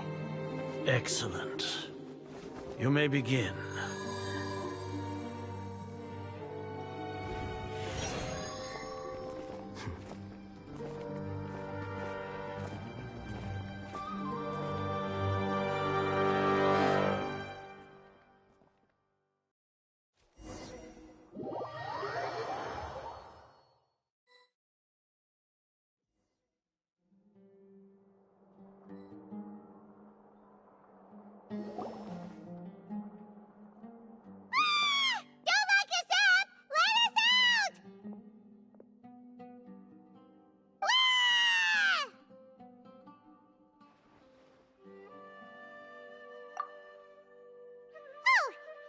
Paimon got a bit carried away there. How was Paimon acting just now? Great, huh? Everything's going according to plan so far. We made it into confinement, and Alhaitham's probably done with his part too. We even managed to trick Grand Sage Azar. Alhaitham sure knows how to cook up a plan. What are we doing next? Paimon has trouble remembering things when she's worked up. Right! Paimon thinks it went something like this. Apart from that, we still have yet another goal in the first stage of our operation, which is to send the Traveler to the confinement room. What? Why do we want to get her locked up on purpose? She's always been the person the sages are most afraid of, as well as the greatest obstacle to the successful implementation of their plan. They are very aware of the risk she poses to them. Once the Traveler is imprisoned, the sages will likely think that everything is under control. And with their guard down, the next phase of our plan will have a much higher chance of success. I can already see the pompous looks on their faces. Oh, that's a super tricky plan. But Paimon still thinks it's not really worth it. That isn't the only reason, of course. She has a more important task once she's in confinement. According to the Academia scholars in Ramon's custody, Lesser Lord Kusanali has sealed off her consciousness in the Akasha ever since she was captured by the Doctor. That way, they can't pry any more information from her. Even if we break into the sanctuary of Surasthana, it will take time to awaken Lesser Lord Kusanali's consciousness. We need to do that in advance. So our job is to wake up Nahida! Okay, totally worth getting thrown in jail for. The confinement room is inside the Academia, close to the sanctuary of Surasthana. It's a completely enclosed space, and you won't be receiving any visitors. I'll work with Ramon's scholars to make some modifications to your Akasha terminal. Once you're in, get as close as you can to Lesser Lord Kusanali and try to connect to her consciousness. However, as for whether she'll actually wake up, that will depend on our luck.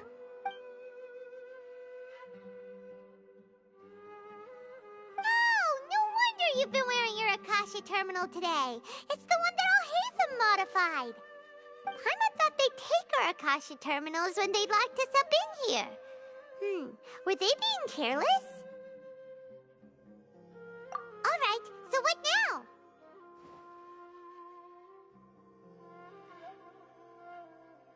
Sounds easy enough.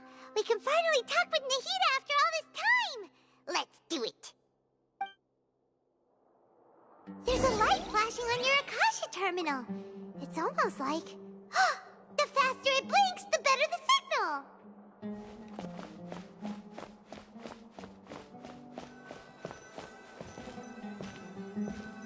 Whoa, it's Mora! Ooh, Mora! No, Paimon, we're not here to hunt for treasure!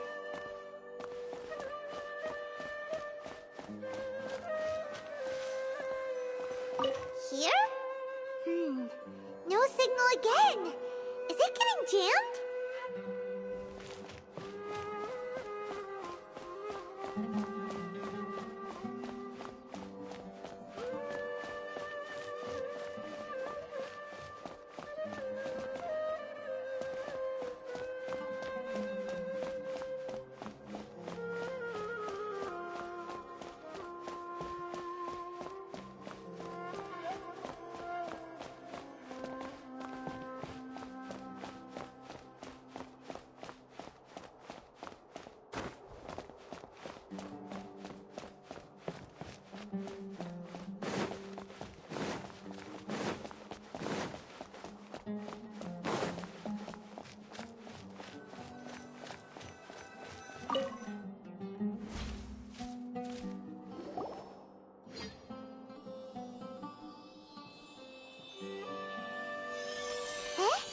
Is this the right spot?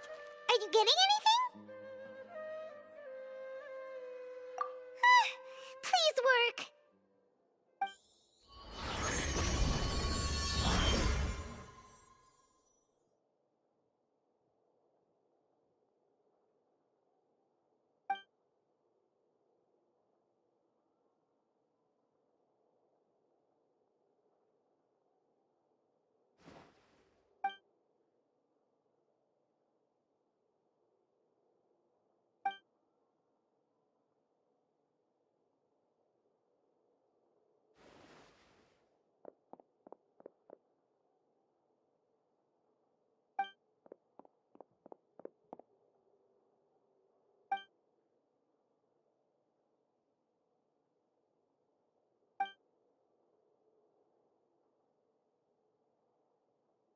Nahida!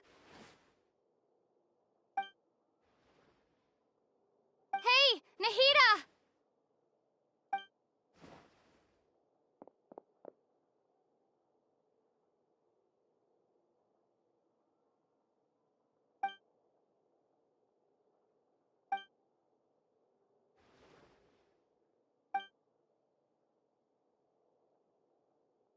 When did it first start? Oh, right. It started from the moment I was born. I want to become a worthy Archon. So I've kept studying. Kept listening to my people and their hearts. Kept looking for a way to save Irminsul. So I can catch up. Catch up to Greater Lord Rukkhadevata. But I'm stuck in the sanctuary of Surasthana. The sages are creating a god to replace me. And I'm forced to lock my consciousness in this boundless darkness. Nahida!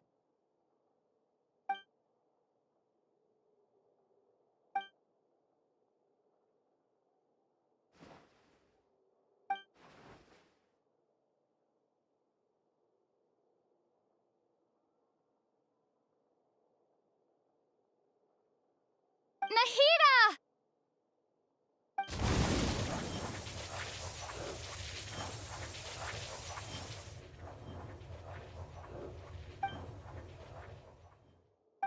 It's so quiet here. Now that I think of it, I don't think I've ever actually listened to my own inner voice. Do Archons have them? Should Archons have them?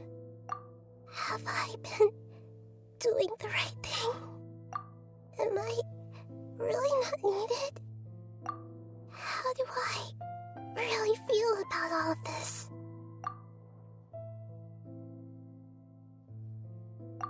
It's so quiet here. Since you're the god of wisdom, you've known the answers to all these questions since the very beginning, haven't you? are you?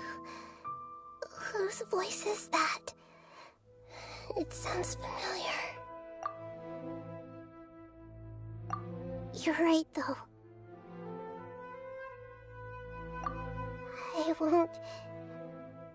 I won't ignore my own voice anymore.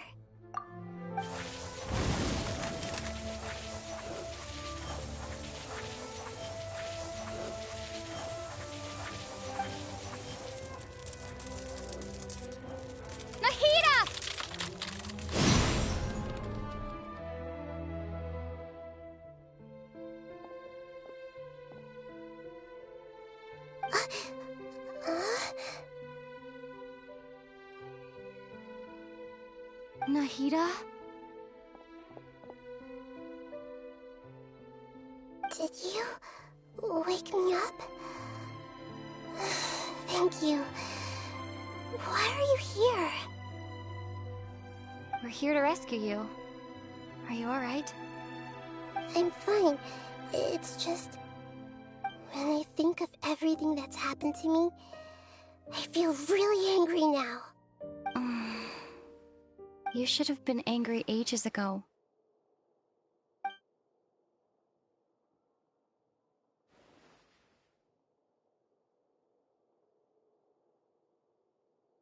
Huh? Oh, you're back! How's everything? That's wonderful news! Great! We weren't locked up for nothing! When you went to wake up Nahida, Paimon was listening for any sounds outside. You were out for a long time. There are fewer and fewer scholars going about now. You think everyone's done with their Nyagarbha Day stuff? Yep, so that means our next act is Nilou's performance!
Nilou, are you sure about this?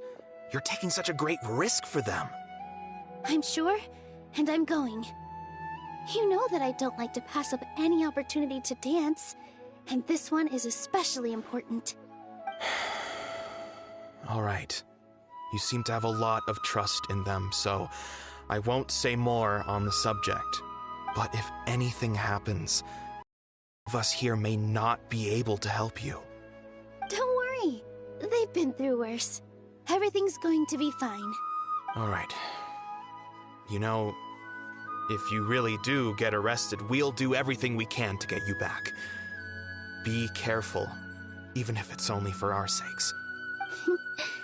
Thanks, Mr. Zubair. You're so very kind.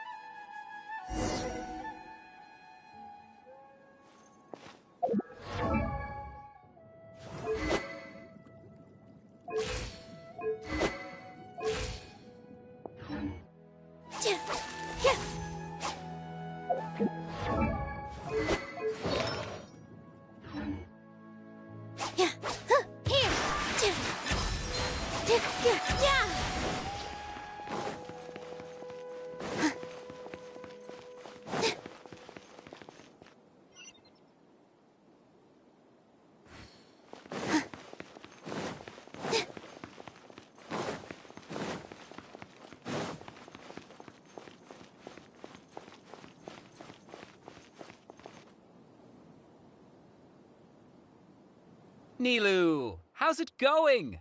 Nervous? Definitely more than usual. But it's because I'm worried I won't dance well enough. It's okay. Just focus on your performance. We'll take care of everything else. You sure know how to talk. Taking all the credit, even though we came here together to help out. Well, thank you both. I'll have to treat you to a meal after all this ends. I really, really appreciate all of your help. Ooh, that sounds great. Huh? How can we say no to that? All right, let's get back to business. Nilu, we'll be here to keep people from going to the Academia so they don't interrupt your performance. I was planning on telling them something like, the Academia's been conducting a weird experiment, and some of their test subjects escaped. It's really dangerous there, so stay away. Oh, you couldn't think of anything better? Oh well, I guess it does sound like something the Academia would do. I think it sounds great. I'm counting on you guys. Don't worry, it'll be a piece of cake.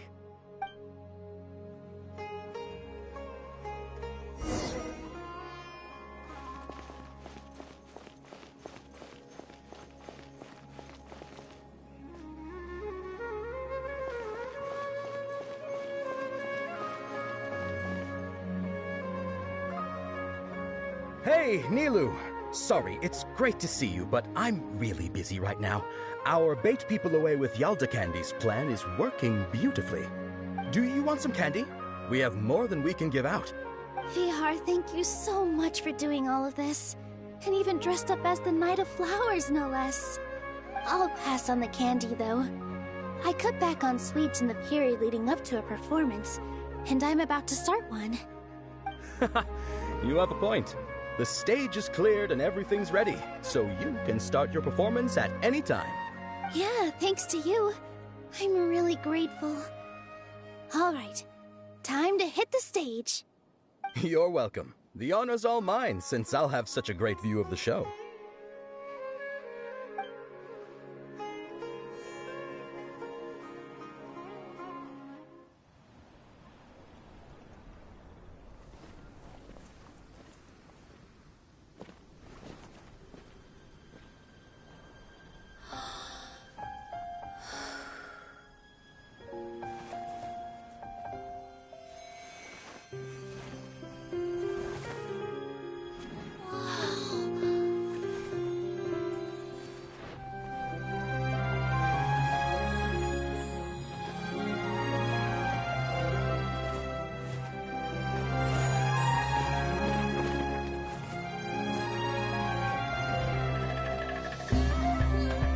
I've never seen a performance like this. This is incredible. Yeah, but I heard that public performances like these have been banned. I can't believe she's doing this here.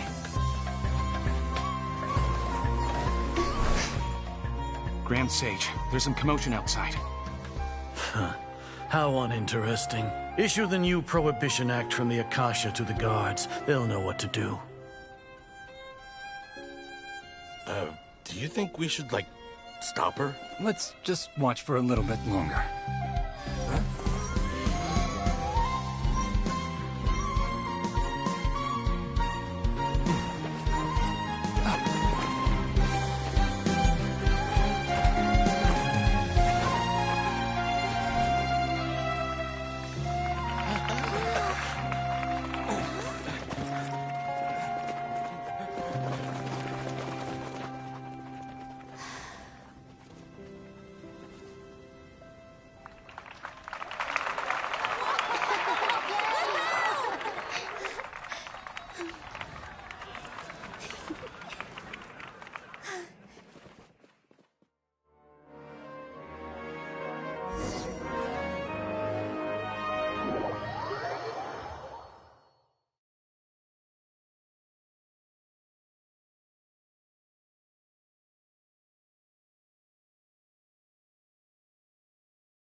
Huh?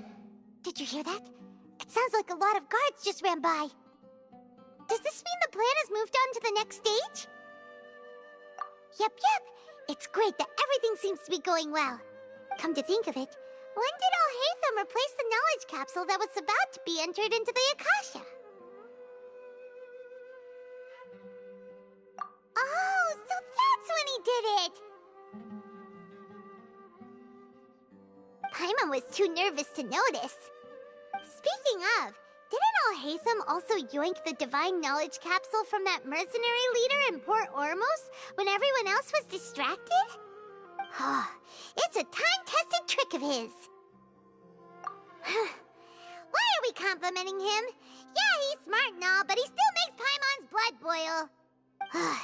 Let's review our plan for this stage again. It's not like we have anything else to do right now anyway, and it'll help us feel more confident.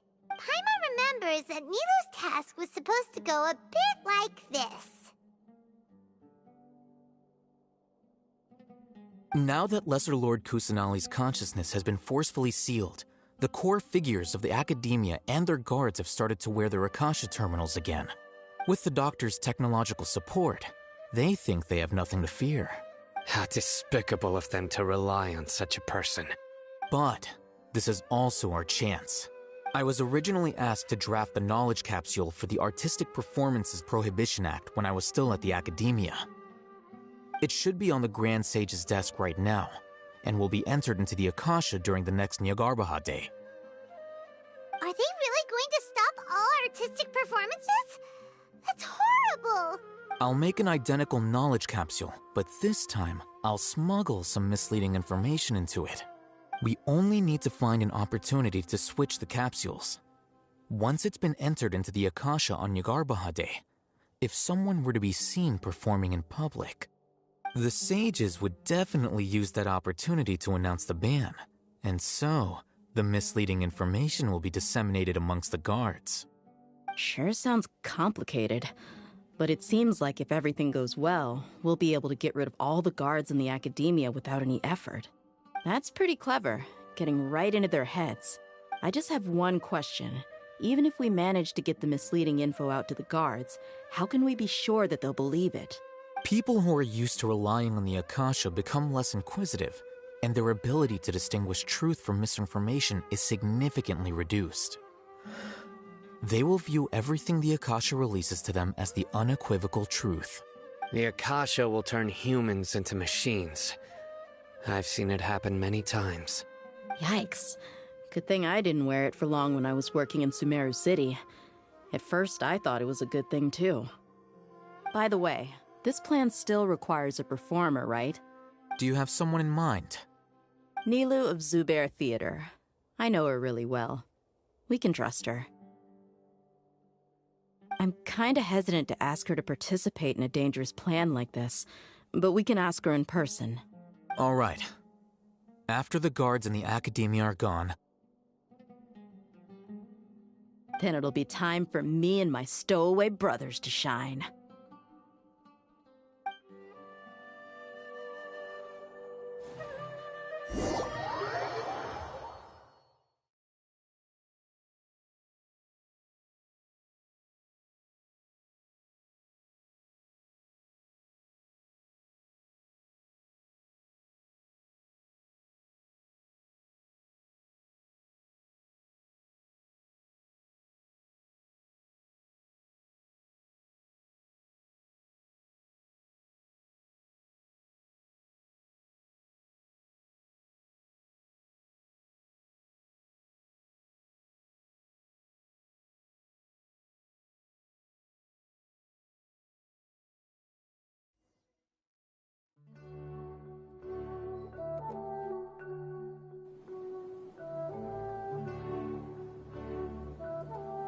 Here they come.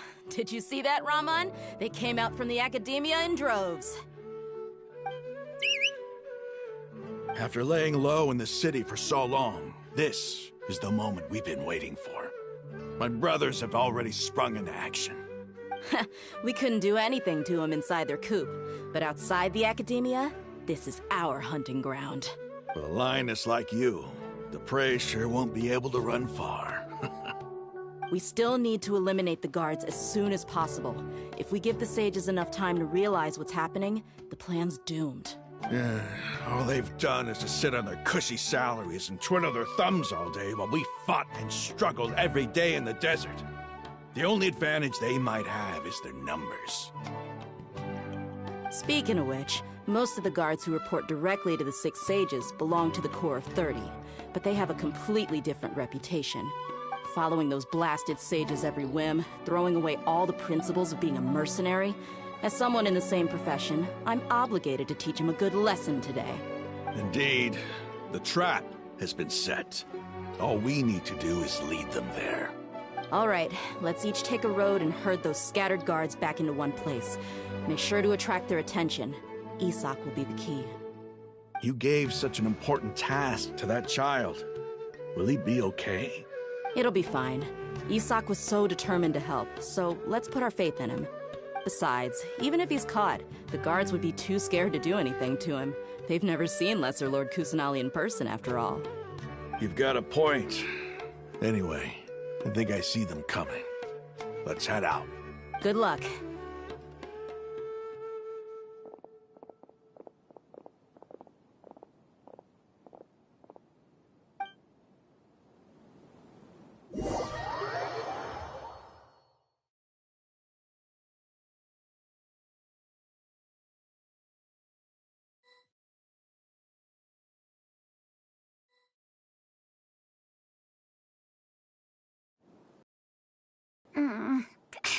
This outfit. Hey, do you remember what you need to do, Isak? When the guards get here, you'll pretend to be Lesser Lord Kusanali and run away from them. Oh, yeah, I remember. Of course I do. I'm just a little nervous. Relax. Don't think about getting caught. Even if that happens, we won't leave you behind. You only need to think about getting the guards' attention and leading them to the Grand Bazaar. Leave the rest to us. Okay, got it. I'm here to pay back Lesser Lord Kusanali for helping Grandpa. I won't get cold feet. Hey, they're here. I can see the Academia guards. All right, it's time, Isak. Take a deep breath and go. You can do this.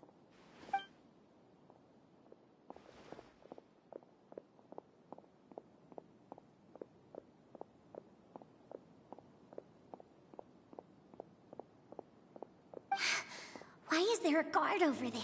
Did he already run ahead of me? This is different from our plan. But there's no time. I need to make a choice.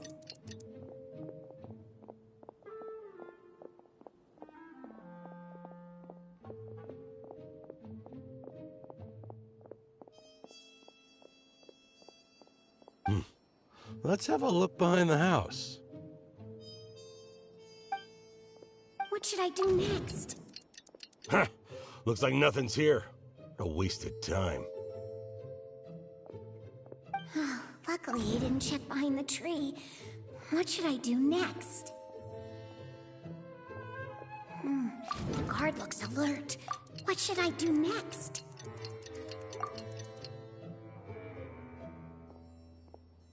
Doesn't seem like anything unusual's around here.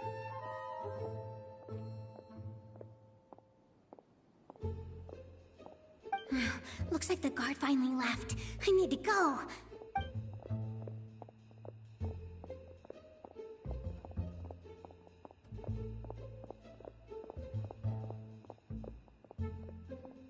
Hey! Lesser Lord Kusanali is over there! Stop! What? Lesser Lord Kusanali? How did I not notice that? They found me. This is bad. Where should I go? The target suspected to be Lesser Lord Kusanali has escaped into the Grand Bazaar. Assemble and arrest her!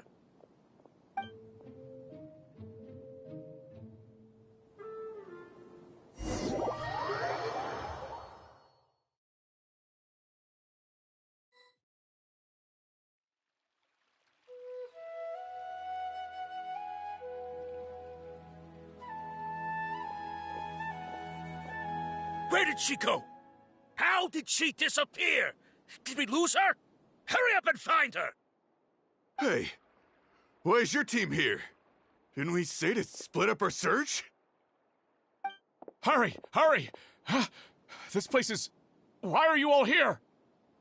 Yeah, isn't it one heck of a coincidence? Everybody's here. What on earth is going on? I suppose that's all of you?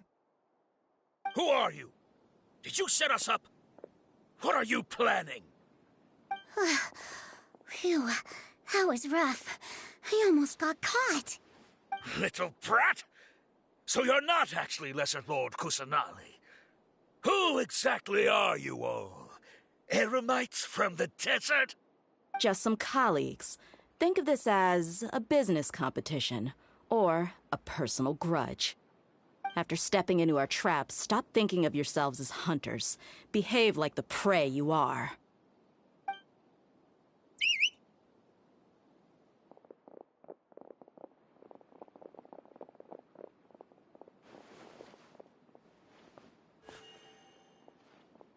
An ambush? How's that possible? This is Sumeru City, but mercenaries from the desert somehow ambushed us! You've spent all your time hiding away in the academia. This place has long since become our hunting ground. Brace yourselves!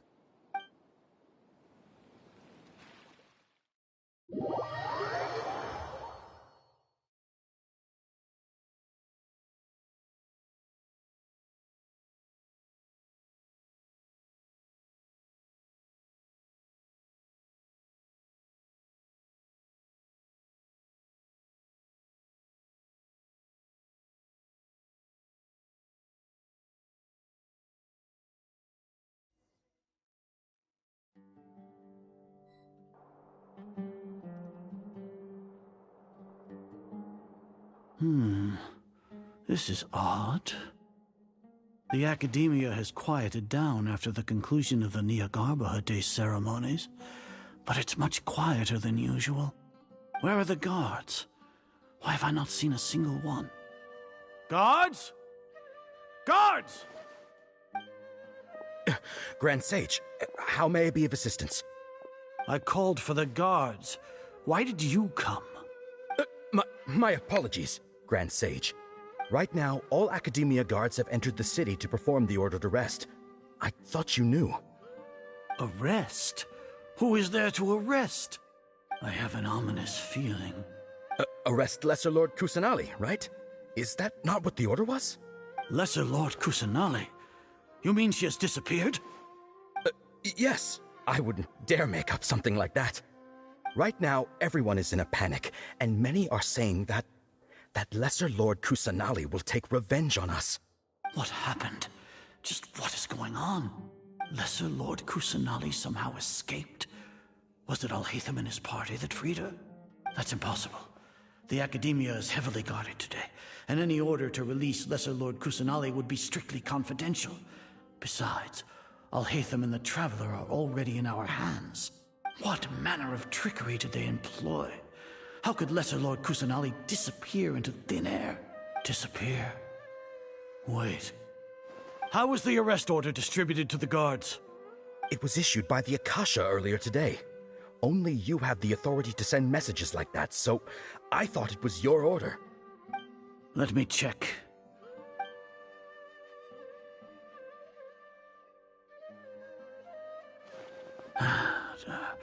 Here. Lesser Lord Kusanali has escaped from the sanctuary of Surasthana.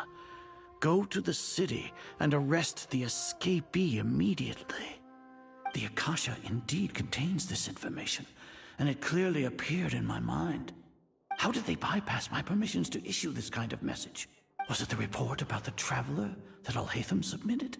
No. I specifically checked that knowledge capsule before entering it into the Akasha. Could that have been a red herring? Well, even if I figure it out now, it won't make any difference. The important thing now is to confirm Lesser Lord Kusanali's status. Have you been to the sanctuary of Surasthana to confirm that Lesser Lord Kusanali has indeed escaped? Confirm? No, I haven't. It may be a bit offensive to say this, but Grand Sage, what you're saying doesn't make any sense. How can the information in the Akasha be inaccurate? What the Akasha decrees is fact. That is common knowledge to all of us.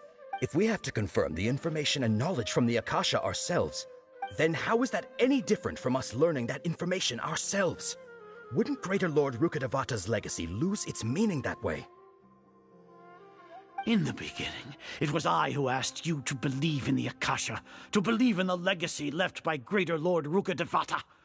Are you trying to use my words against me? No, Grand Sage. I'm merely confused because I believe in you. I never meant to refute you. Stay here and see if there are any suspicious people around. I'll go to the sanctuary of Surasthana on my own.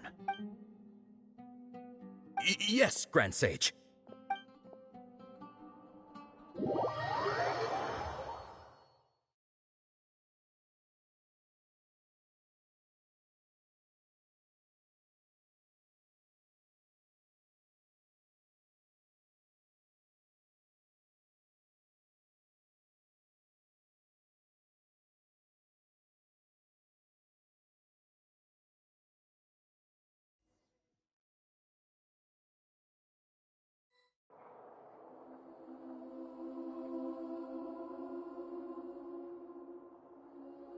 Lesser Lord Kusanali has escaped from the sanctuary of Surasthana.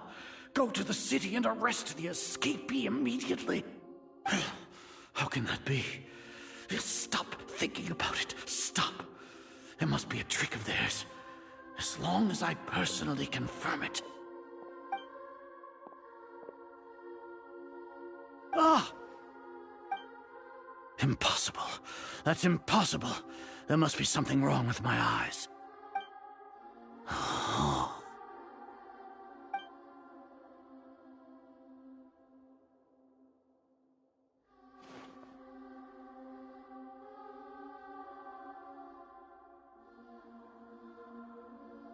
What a comical sight is are. Once the Akasha has put certain thoughts into your head, even the Grand Sage can no longer see what's right in front of him. You all can only see the world in your mind, the one you think you know. And precisely because of this, you disregarded Lesser Lord Kusanali's existence.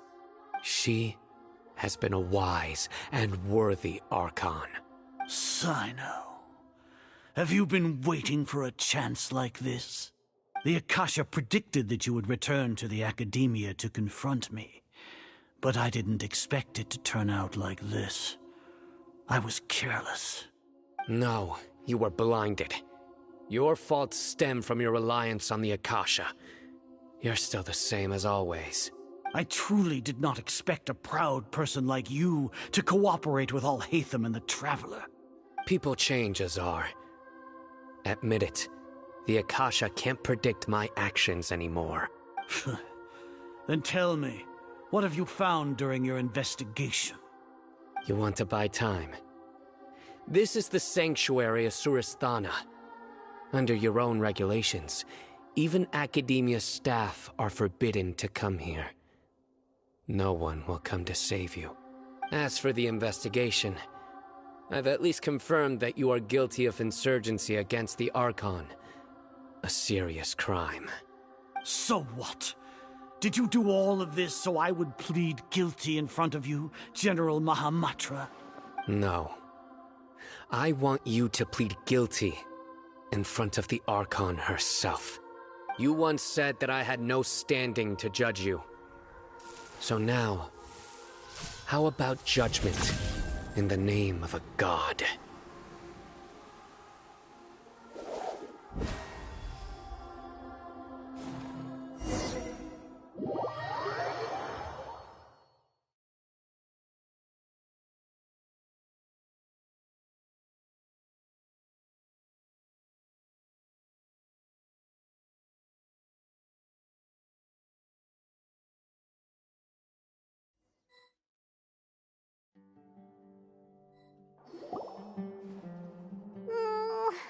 How long do we have to wait? Paimon wants to know how things are going out there. Paimon hasn't heard any sounds outside for a while. Hopefully something bad didn't happen. Yeah, but aren't you scared that we might be locked up in here for the rest of our lives? Thinking about it, at least Paimon has you. We could still chat like this. When Paimon thinks of Nahida being imprisoned alone in the sanctuary of Surasthana, Paimon can't help but feel sorry for her.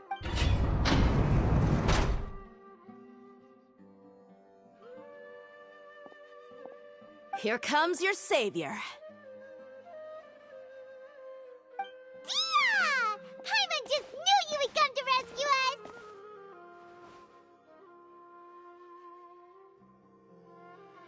You two really owe me some big thanks. I had to search through who knows how many guards to find the key here. It felt even more tiring than whacking them. I'm exhausted. Thanks a lot. Need Paimon to rub your shoulders?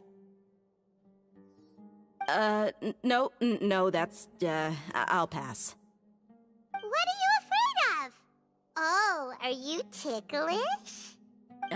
Now isn't the time to talk about being ticklish. Things in the city and on Sino's side are both going well. The guards that stormed out of the Academia are all taken care of. The Corps of 30 is in charge of the city's defenses, but we already talked to Asfand. They've been fed up with the sages bossing them around. As long as it doesn't break their employment contracts, they'll turn a blind eye. That's probably because you've been super great friends with them for a long time. So, how's Sino doing? The Grand Sage is in his custody. Even I know how terrible it is to fall into Sino's hands, so he probably does too. Sino forced him to release Lesser Lord Kusanali. He has no choice but to obey. So, hurry to the sanctuary of Surasthana. Assuming nothing weird happened, we should have already rescued our Archon. Honestly, I didn't expect our ragtag bunch to do this well. We just came together last minute to save the Archon, you know? Alright, you two better go. I still have to clean up some messes in the city. See you around.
Keep up.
Should I say it's nice to meet you? This is the first time we've met in real life.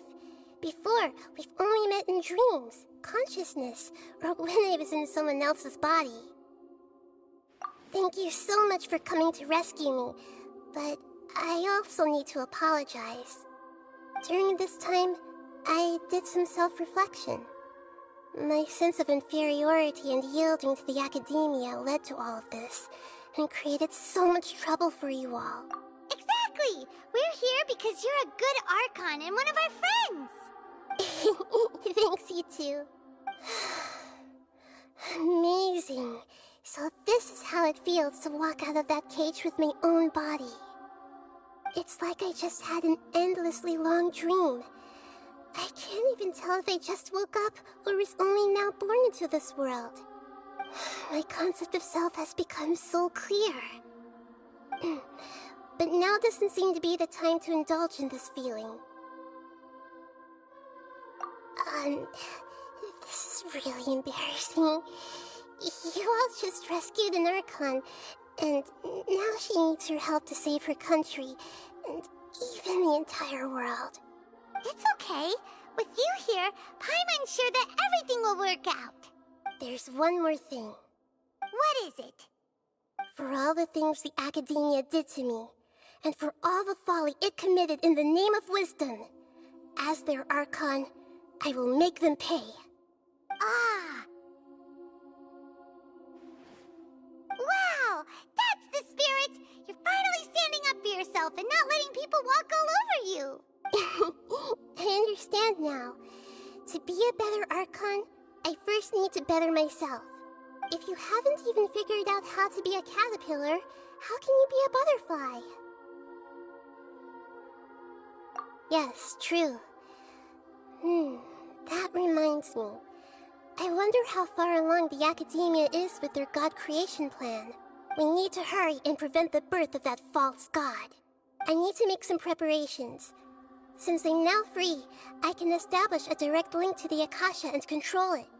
First things first, I need to remove the restrictions that the doctor put on me in the Akasha. After that, I'll make some adjustments and revoke the sage's permissions. The Akasha will then be like how it originally was, only operable by the Archon. After all, the Academia betrayed Greater Lord Rukkhadevata's trust.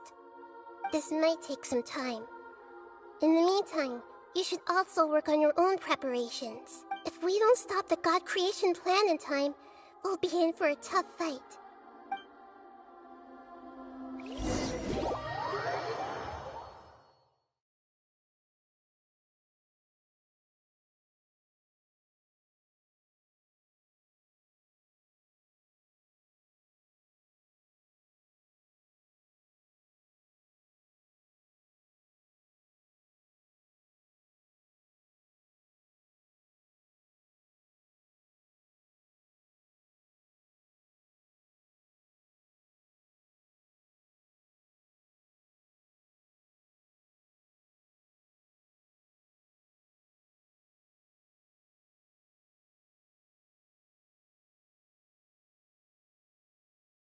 We might as well prepare for a fight.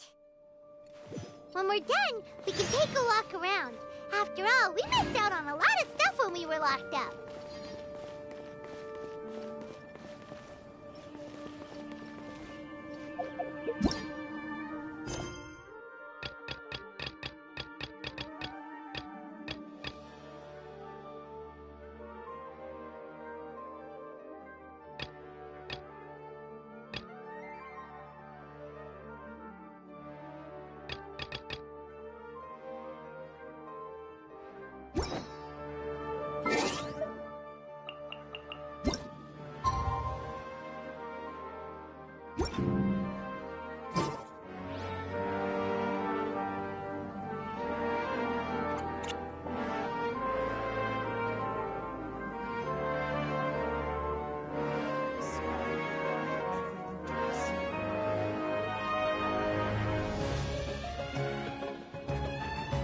If you press a leaf between dry sheets of paper, you can make an attractive and handy bookmark.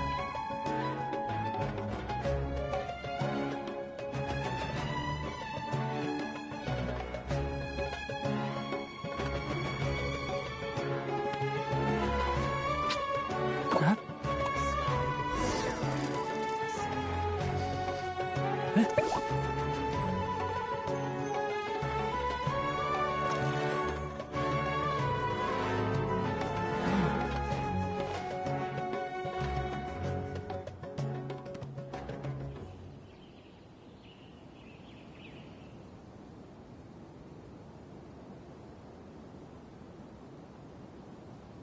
Don't be afraid to make mistakes. It's all part of the learning process.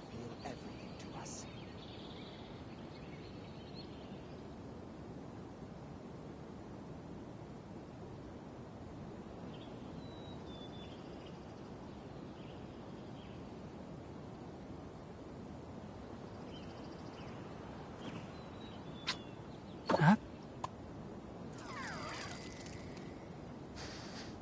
Huh?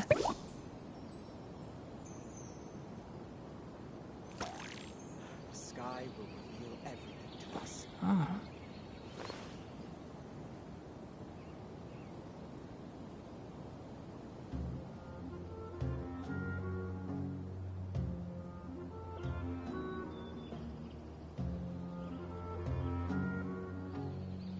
If you press a leaf between dry sheets of paper,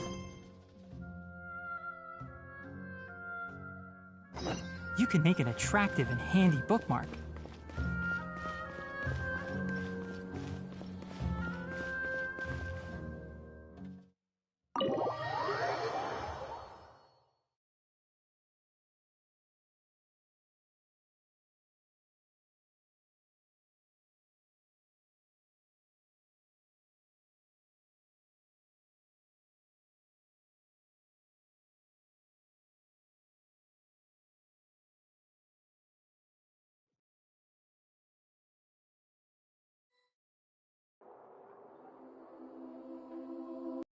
How's it going, Nahida? I'm done with the parts that needed my involvement to complete. Although it's my first time working with the Akasha like this, its internal structure and operation procedures are easy for me to understand. Greater Lord Rukkhadevata's design is truly brilliant. Oh, also, this is for you. Huh? What's this little floaty thingy? It's a small device I put together just now. You can think of it as an upgraded Akasha terminal. You may not need it right now, but it should be helpful in certain situations. Wait! This thing has the same characteristics as Paimon! We're both small things that float! Oh, all the things that make Paimon special got copied! When Paimon appears with the Traveler from now on, people won't remember Paimon because she isn't unique anymore! It's alright, Paimon. It can't replace you. It's only a flying device, but you're the Traveler's irreplaceable friend. You're so good at comforting people, Nahida. If only the Traveler was as smart as you. I was simply telling you what I feel to be the truth. I wasn't trying to comfort you. Nahida, you're natural at this. What you just said made Paimon even happier. By the way, there's something I need to confess. Even though I'm the Archon and in control of myself again, I'm not very good at fighting. You may have heard that an Archon's power is derived from their people's faith. However, I'm not as well loved as Greater Lord Rukkhadevata. If we get into a situation where combat is our only option, I'll have to count on you, and I'll do my best to provide support. I'm glad I can rely on you. So the God of Wisdom isn't good at fighting? That actually sounds about right. I've located where the false god is. Time is of the essence, so let's skip to it.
What is this place?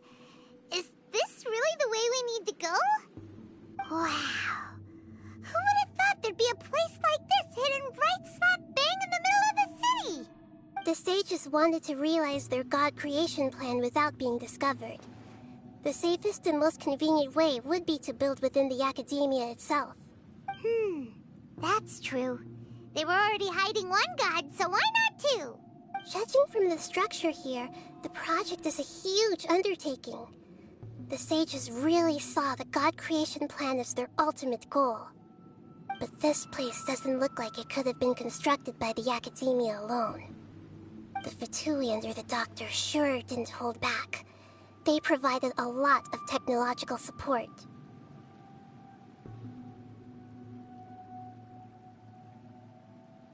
Yeah, or else they wouldn't have been that generous.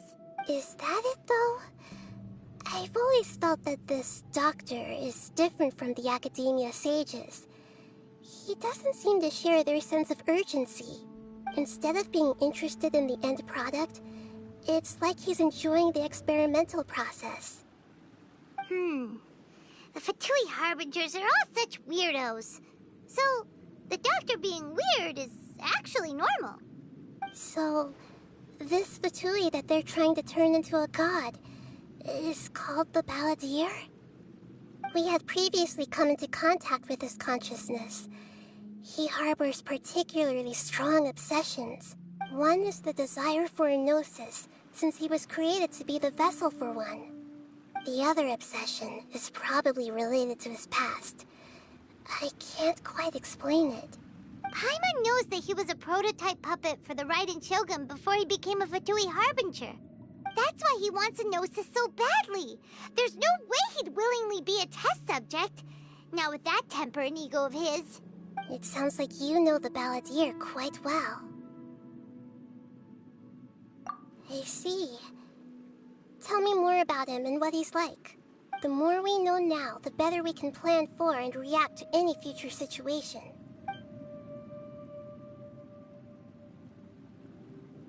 I see. How fascinating. Alright, time to go. Let's get through here and meet him in person.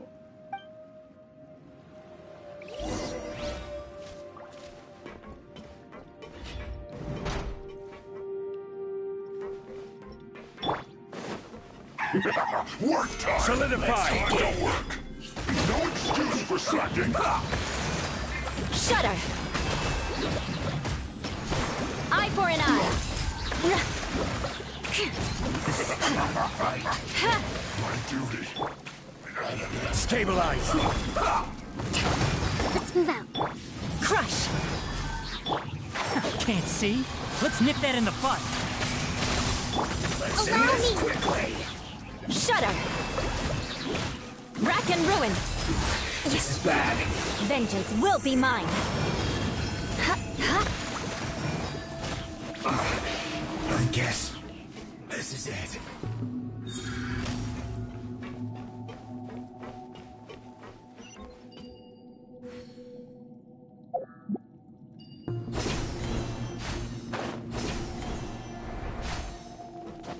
It looks like we can climb up these pipes.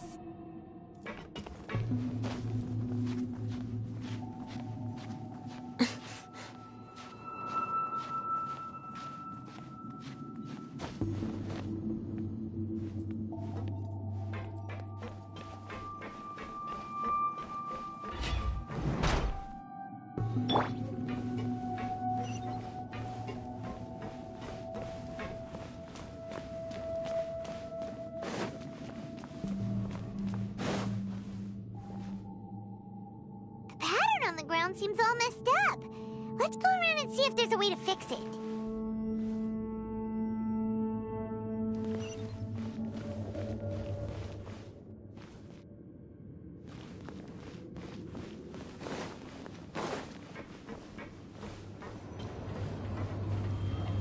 It seems to have stopped.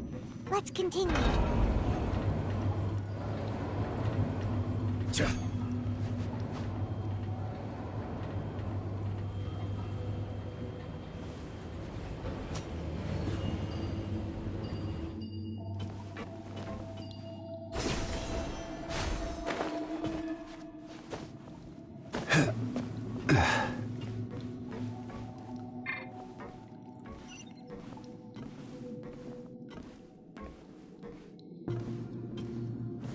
Let's begin. Hold the line! Crush!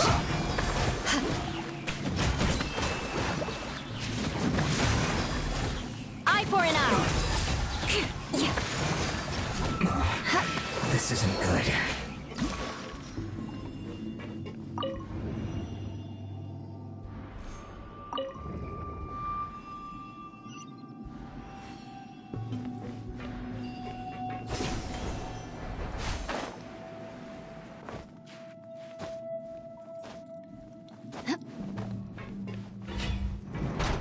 Frozen. I will have order.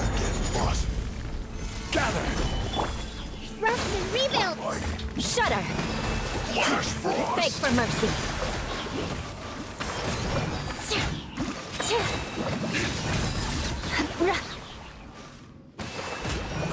Pay your dues. Stabilize. Crush!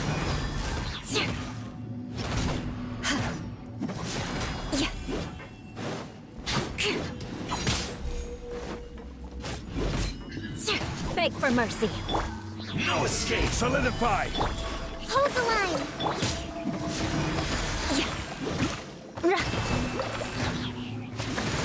More speed. Crush! Can't run from death.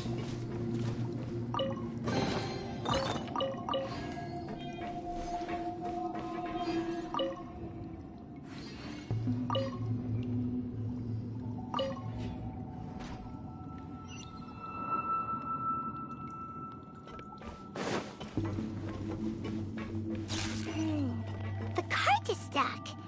Maybe there's something wrong with the tracks. Let's try adjusting the direction of the device to clear the tracks.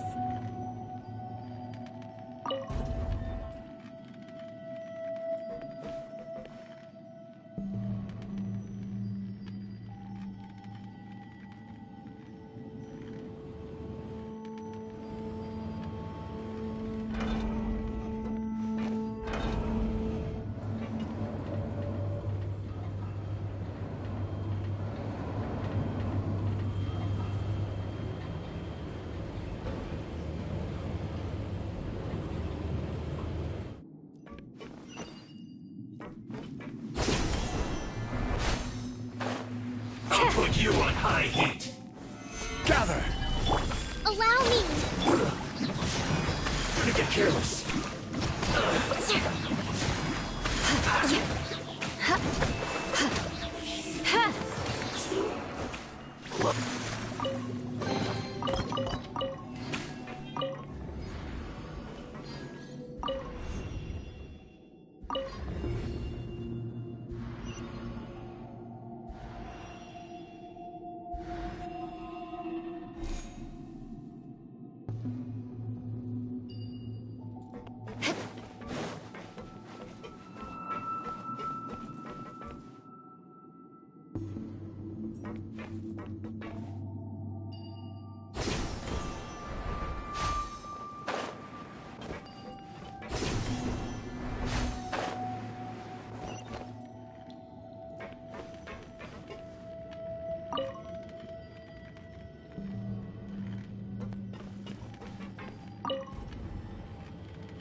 Order guide you. No more drive. That's to work. Let's end this quickly. Shudder! I condemn you! Right here. No gaslights. This is it. Counterattack.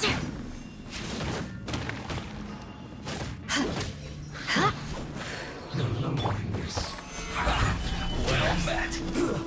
Shouldn't get killed. Don't be a killjoy. We've only just begun. Let's move.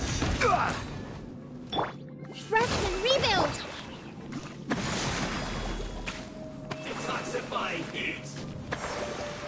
Roasted Beg for mercy. Blood of frost. Well done. Rack and ruin. Don't be a killjoy! We've only just begun! I will have order. Stabilize. Hold the line! You need to Shut hurry up. up! But Beg unfortunate for fault. mercy. I condemn you.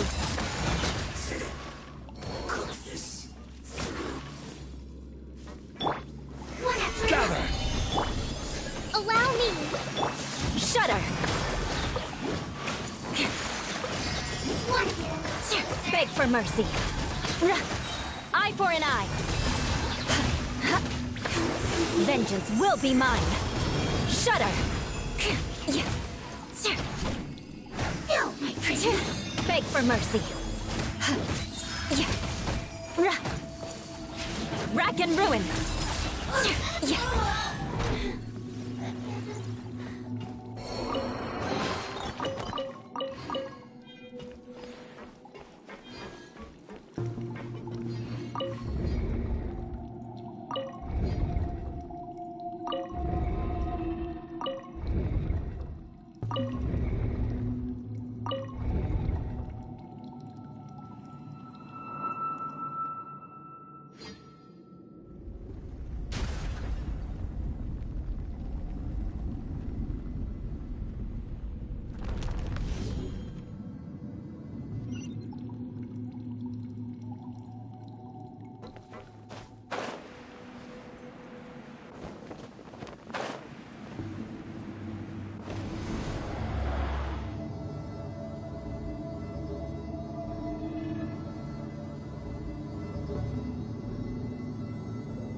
Looking at its operational status, we must prepare for the worst. The god they wanted to create is likely close to completion or already completed. Oh no! What should we do? Paimon can't imagine how hard it would be to fight against a Fatui Harbinger with a Gnosis! Are you nervous, Paimon? If you really want to know... Of course Paimon's nervous! Aren't you too, Nahida? Yes, I am. This is probably the first time I faced with a calamity of this degree since my birth. I feel not just nervous, but curious as well. Curious? Curious about what? Curious about our fate. To me, everything we perceive in this world, everything we learn, and everything that happens to us is considered knowledge. And if it's a form of knowledge, then it can be understood. However, only fate is about that which has yet to occur, so it has always drawn my curiosity. So to me, fate is the ultimate knowledge. That's also why I love observing humans and all the things that happen to them. It all brings me great satisfaction. And now, at long last, I'm not just an observer anymore. I will personally experience my own fate with you by my side. Isn't this such a wonderfully exciting thing? Ah, so that's what you mean. Paimon thinks she understands what you're feeling. Agreed. Okay, let's continue on. I can sense his aura from here.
thought the world would be so eager for my birth. I remember you, Booer, the god of wisdom, and standing beside you, the traveler. Is he all-knowing and powerful now like Greater Lord Rukkhadevata? No, I can't feel the same kind of divinity I felt from the Greater Lord. It seems that the sages didn't get the chance to infuse the divine knowledge capsules into him. But even still, he has undoubtedly become a true god now. So we're too late? The Balladeer has already become a god? The Balladeer. A long bygone title. When my spirit ascended to divinity, I felt as if I had existed for the same number of epochs as heaven and earth. Looking back, the existence of what once called itself Kunikazushi appears infinitely small and ugly.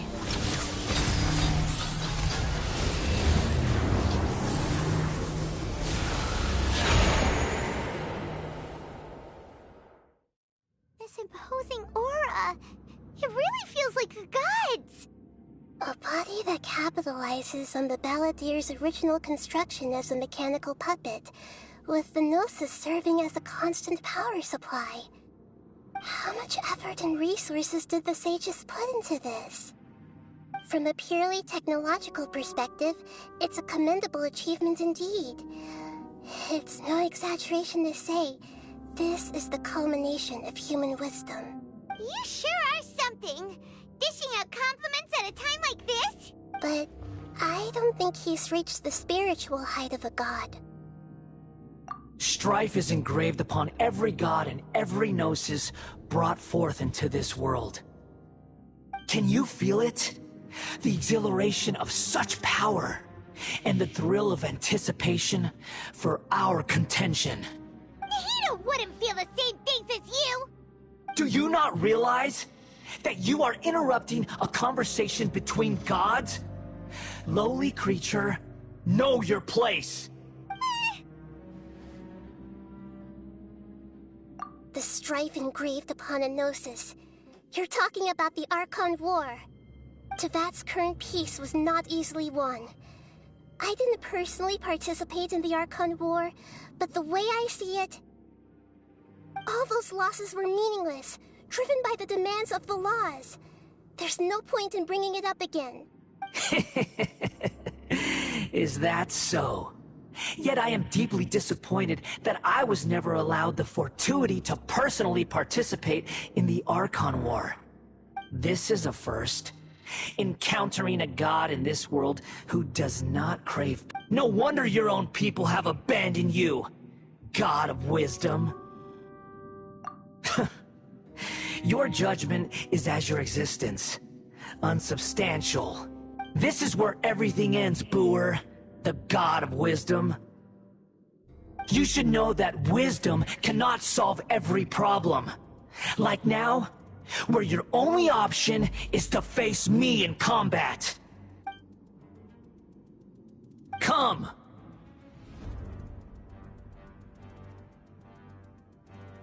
Let us reenact a scene of the Archon War. Come and inaugurate my birth as a god. I condemn you! Solidify! Come with the force!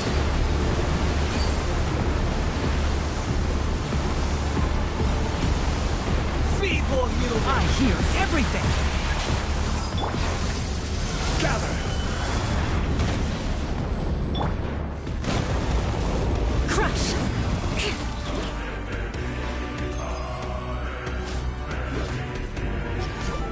Insignificant pest!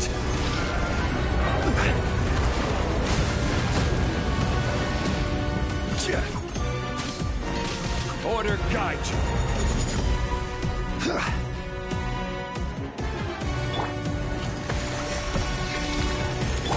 At my command, Shut up. You shall fall. Touché.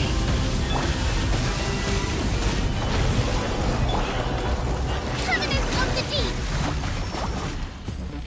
Feeble human!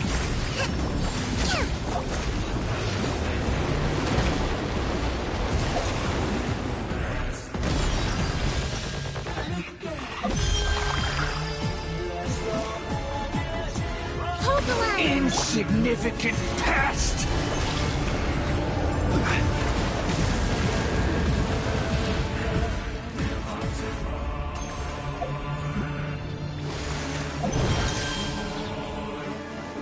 My endless cycle begins!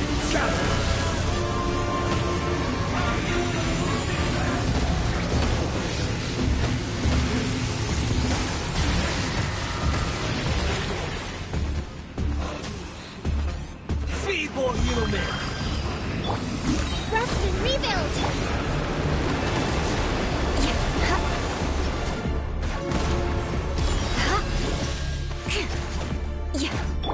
Enshroud!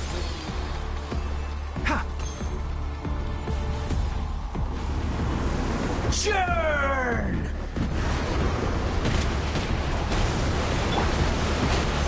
Solidify! Hold the line! Insignificant pest!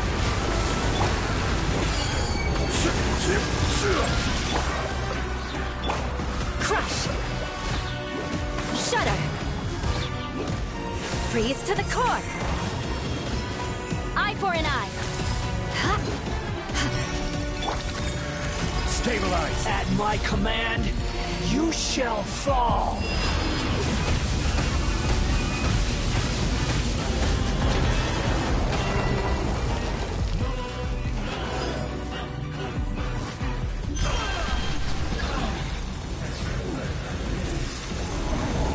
I will have order! Beg for mercy! Shudder! Can't see.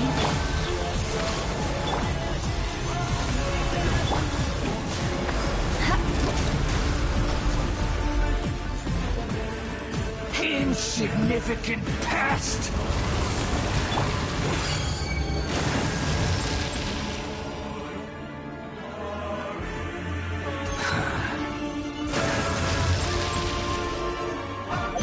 My endless cycle begins! Solidify! Beg for mercy!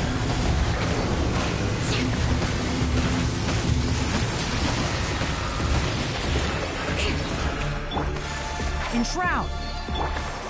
Insignificant pest!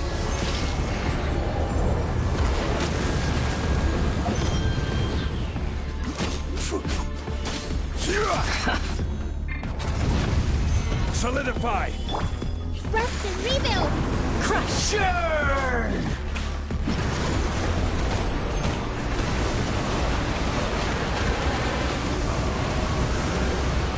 Shudder!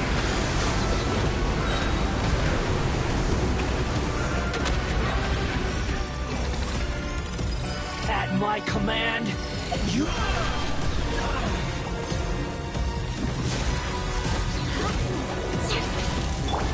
Hold the line! One with the forest.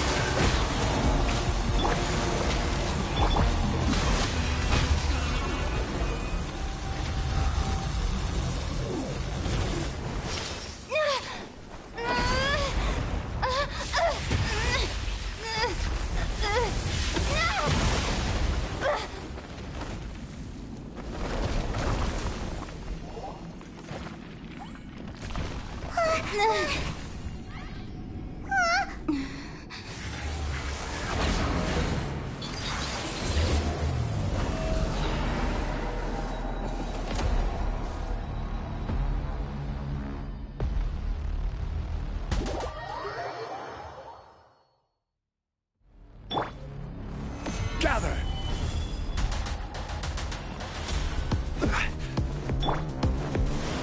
Tremble! Allow me! Burn to oblivion!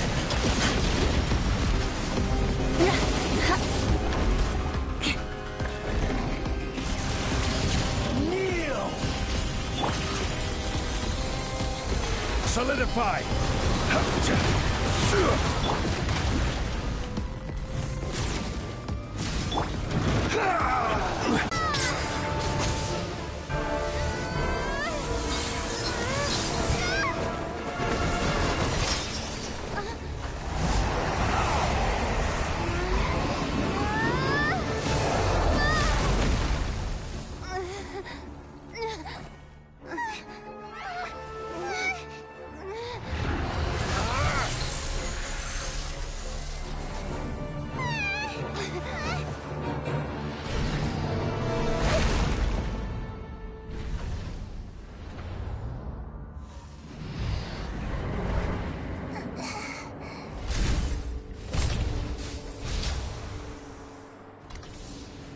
This is supposed to be a battle between gods, yet you choose to hide behind a mortal.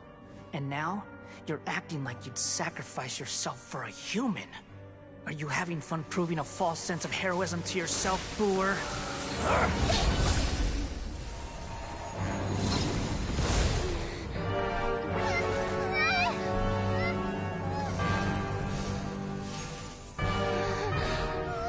The data collection is almost complete.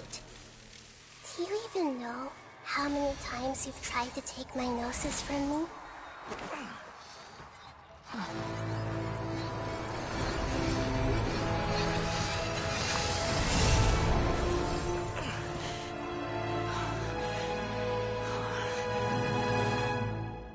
We just concluded the 168th loop.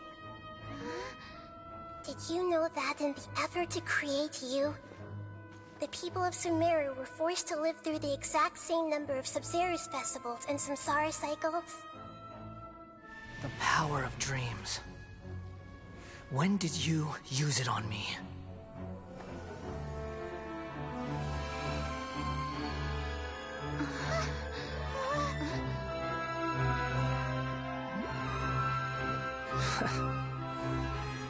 You can't even defeat me in a dream. What do you hope to achieve with this little trick? Come, Traveler. Just like before. Allow me to awaken the memories in your dreams. All that battle experience! It's more than that. Compile everyone's wisdom in the name of the Archon. That is the original function of the Akasha. I've sent everything that happened just now to the people of Sumeru in the form of knowledge. I've asked them to help you find a way to defeat the false god.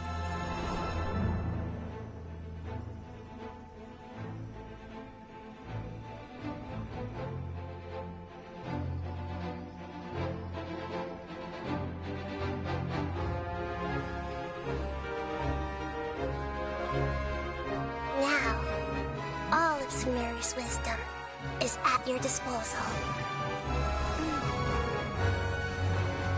Meaningless tricks won't save you.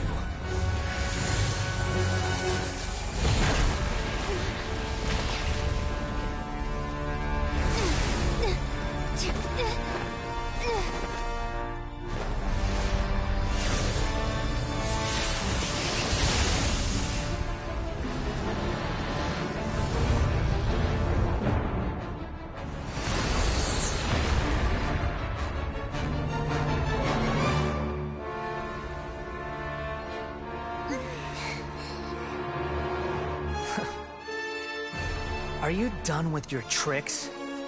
Can I finally take this as a real battle between gods? I'll leave this to you, the first sage of Booer.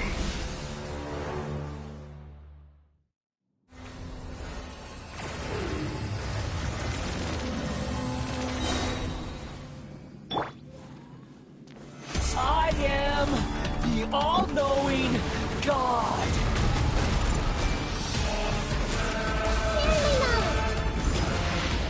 Burn to oblivion!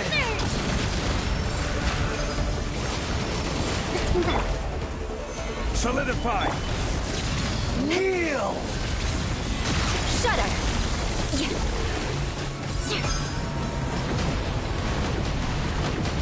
Enshroud! I'll uproot you!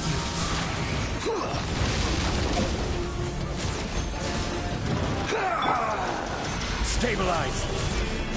Order guide you! Tremble!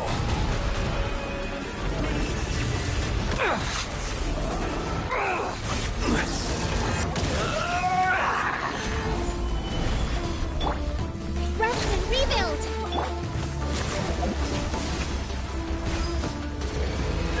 Reality is pain!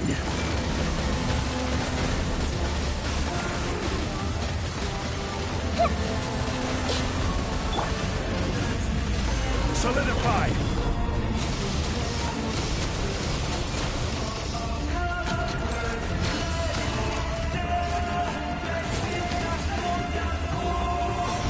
riddance, cruel world.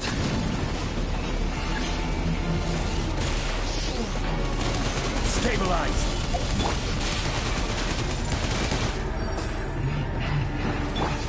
Crush!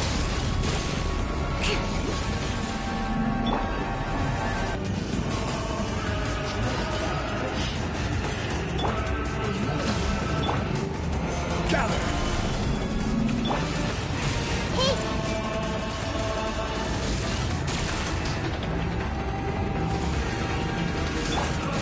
I condemn you! Can't see?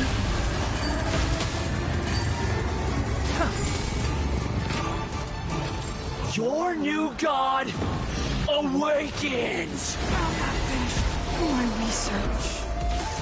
Now, your eyes have been opened.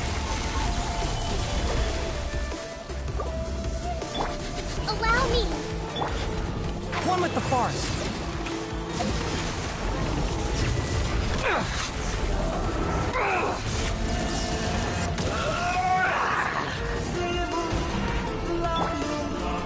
Stabilize! Filth!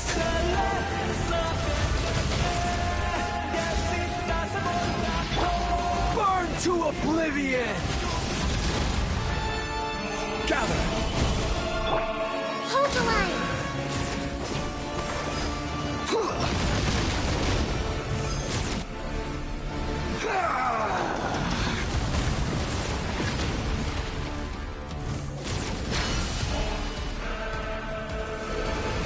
Reality is pain!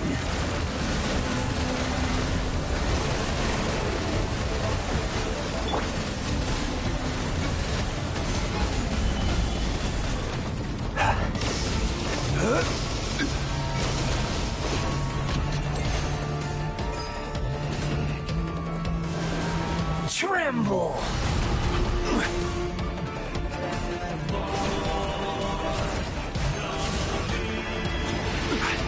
Burn to oblivion! Solidify!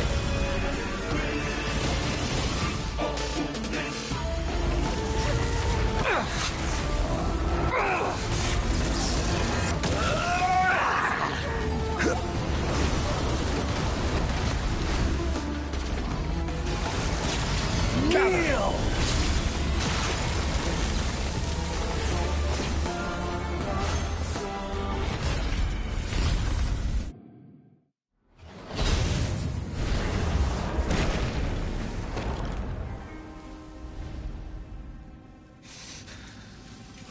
Humans. Filthy humans.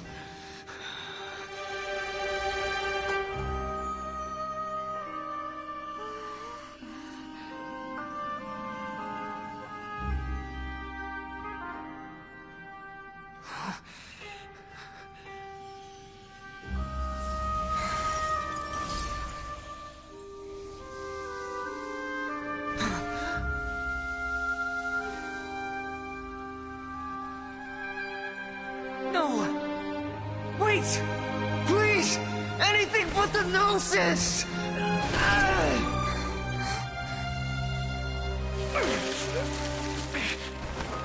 That's mine! Don't even try! I'll never go back!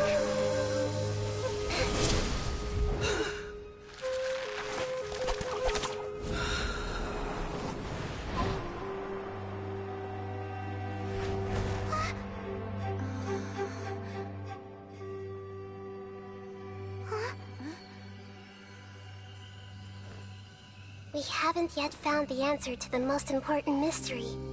Irminsul is still waiting to be saved. With the power of another Gnosis, we may now finally understand the last memory of Greater Lord Rukkhadevata.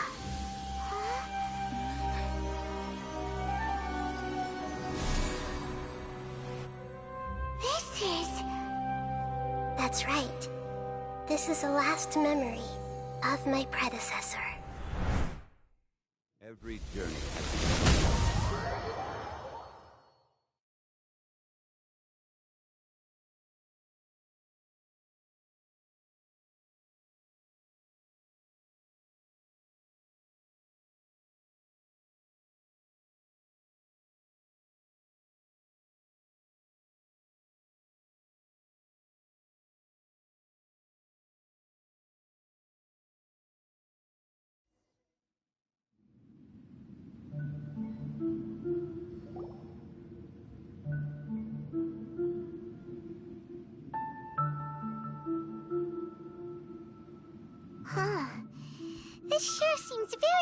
from what Paimon imagined.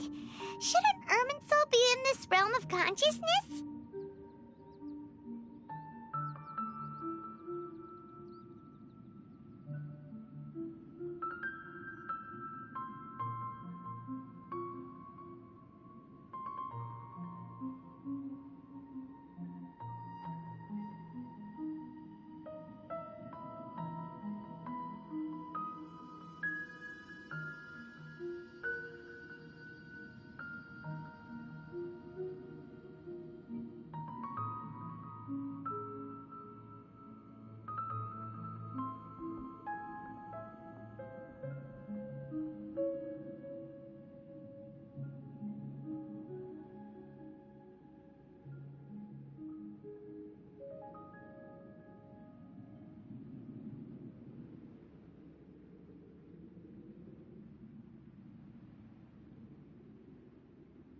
Yes, that is our destination. But I didn't expect the remaining consciousness of Greater Lord Rukkhadevata to be as polluted as this.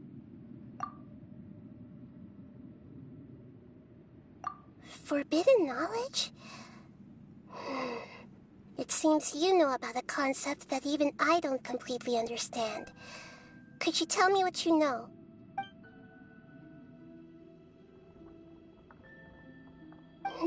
Your inference seems logical enough. Forbidden knowledge once polluted the desert thousands of years ago, but was successfully repelled thanks to King Deshret's self-sacrifice, and Greater Lord Rukkhadevata nearly exhausting her power. Then, a second instance of forbidden knowledge pollution occurred during the Conria Cataclysm 500 years ago. But I'm afraid it is much more serious this time, with Irminsul itself already in danger. So, if we're in the remaining consciousness of Greater Lord Rukkhadevata, and it's also been affected by forbidden knowledge pollution, then does that mean, in order to save us, Greater Lord Rukkhadevata? Yes. It's very possible that she sacrificed her life in the fight against forbidden knowledge. She didn't completely eradicate forbidden knowledge, but if it weren't for her actions, the pollution would have been far more rampant over these past 500 years. The way that everyone, including me, has forgotten everything about forbidden knowledge may very well be due to her restoration of Irminsul. Aww. Do you feel sad, Nahida? I'm just sharing her pain. The pollution of her consciousness here is severe. There is madness, chaos, and pain all around us. Did she fight to resist the forbidden knowledge pollution in such terrible conditions, all the way up to her last breath?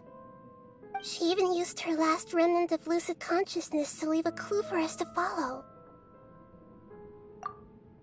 Yes, her words were distorted by forbidden knowledge, so that's all we could hear. But now, we have a chance to find the answer to this mystery. We can cross the polluted consciousness until we found the right path to meet with her lucid consciousness. And then, we'll let Greater Lord Rukkhadevata tell us the truth in person.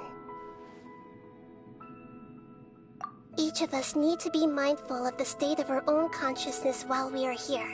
Even with the Gnosis' protection, we must always keep a clear mind. Otherwise, we could go mad at any moment. That's so scary. Don't worry. It should be easy enough for you to keep that mind of yours clear, Paimon. Let's go.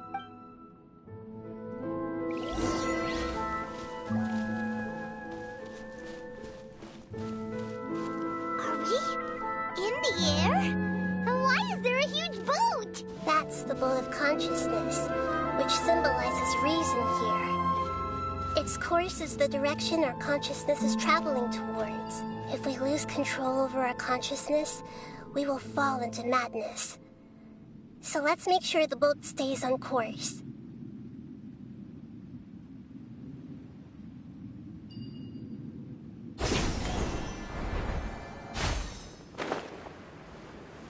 Wow, what are these? The monsters seem to have been affected by them.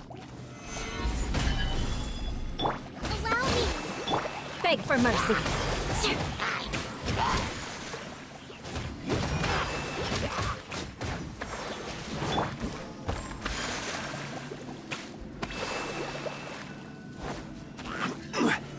Solidify! Crush!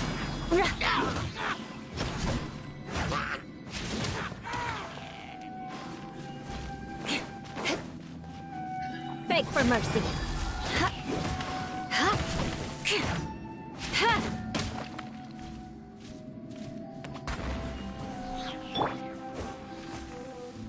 Quake!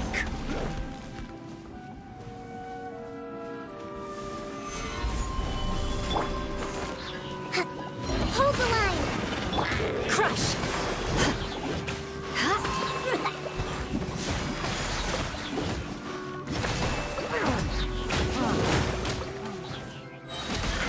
Shudder! Beg for mercy. Rack and ruin! Stabilize! Allow me! Crush!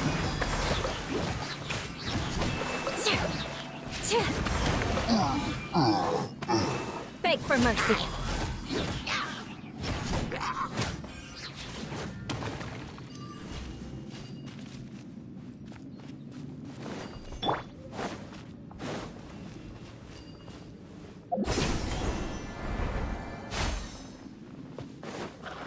I will have order!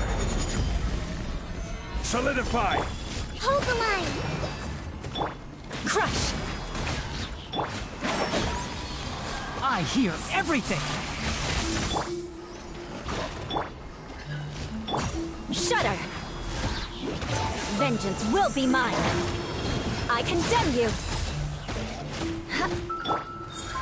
Gather! Rest and rebuild! Beg for mercy. Crush!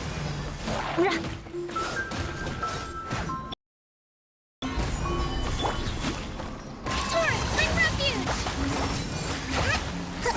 Let's move out.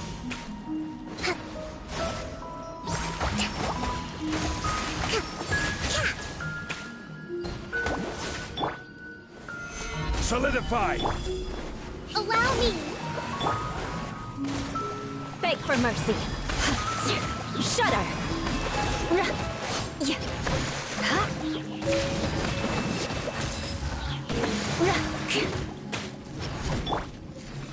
Gather!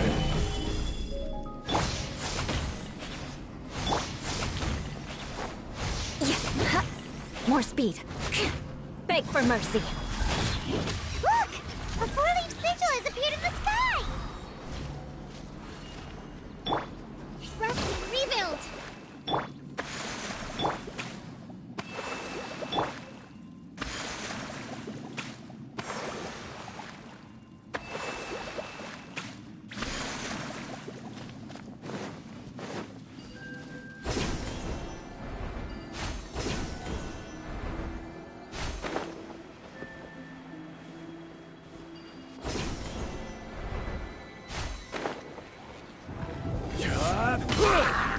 Solidify!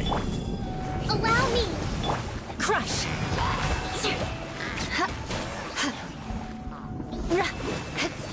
Shudder! Eye for an eye!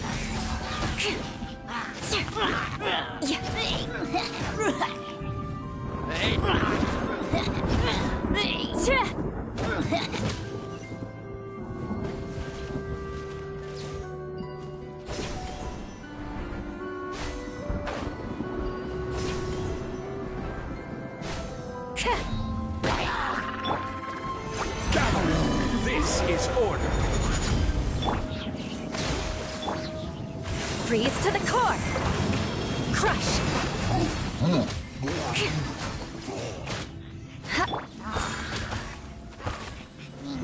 Solidify!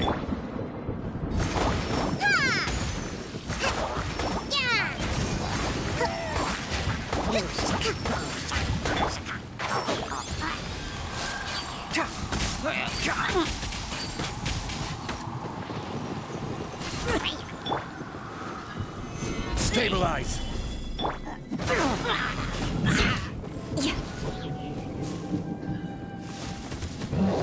Shudder! Rack and ruin! Rust and rebuild! Order guide you. Solidify! Crush! Vengeance will be mine! Eye for an eye! Enshroud!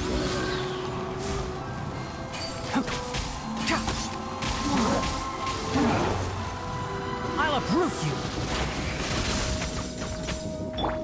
Hold the line! Shudder! Stabilize! To control the boat of consciousness, we need to find the helm first.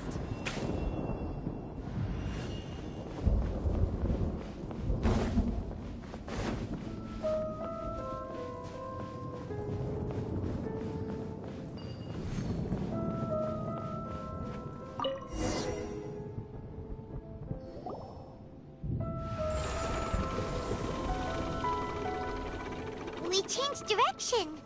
Are we still going the right way, Nahida? Judging from the current route, the boat of consciousness will soon take us out of here.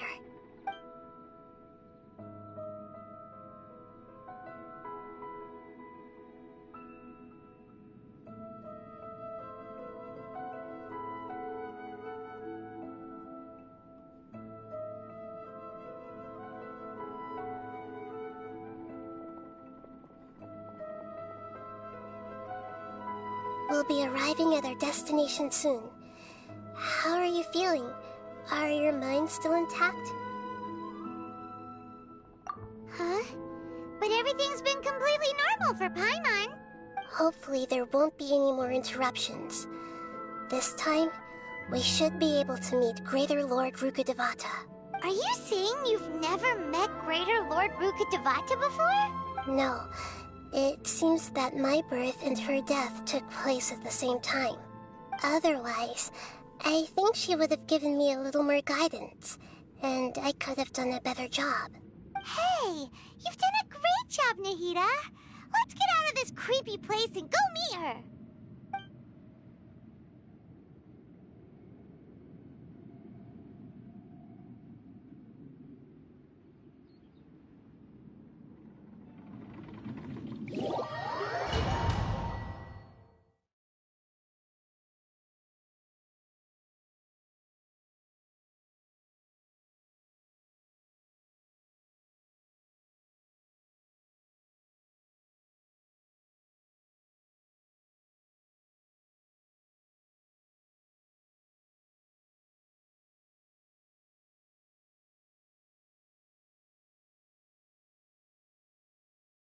So, is this the place you were talking about? The base of Irminsul?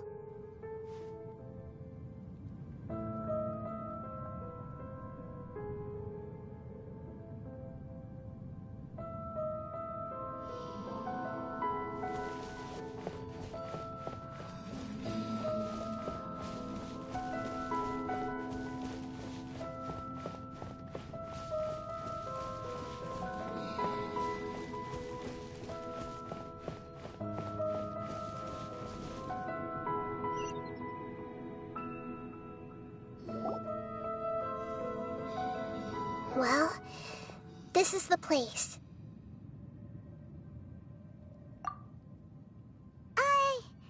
We're here to find Greater Lord Rukkhadevata, right? But the one standing over there is... Is that... me? She looks exactly like me.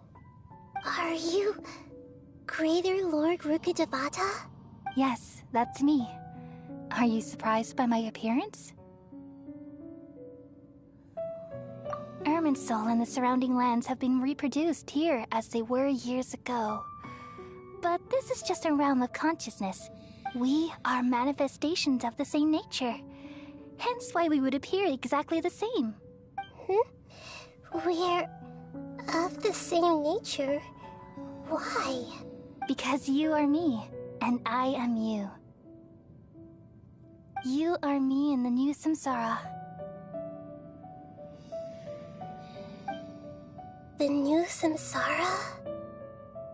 As Greater Lord Rukkhadevata, I'm the avatar of Irminsul, and you are the purest branch snapped from Irminsul. Imagine it this way. Even if a tree dies, its branches will eventually take root and grow, continuing the tree's life in another form. I'm merely the remaining consciousness of Greater Lord Rukkhadevata. The real me has presumably died a long time ago.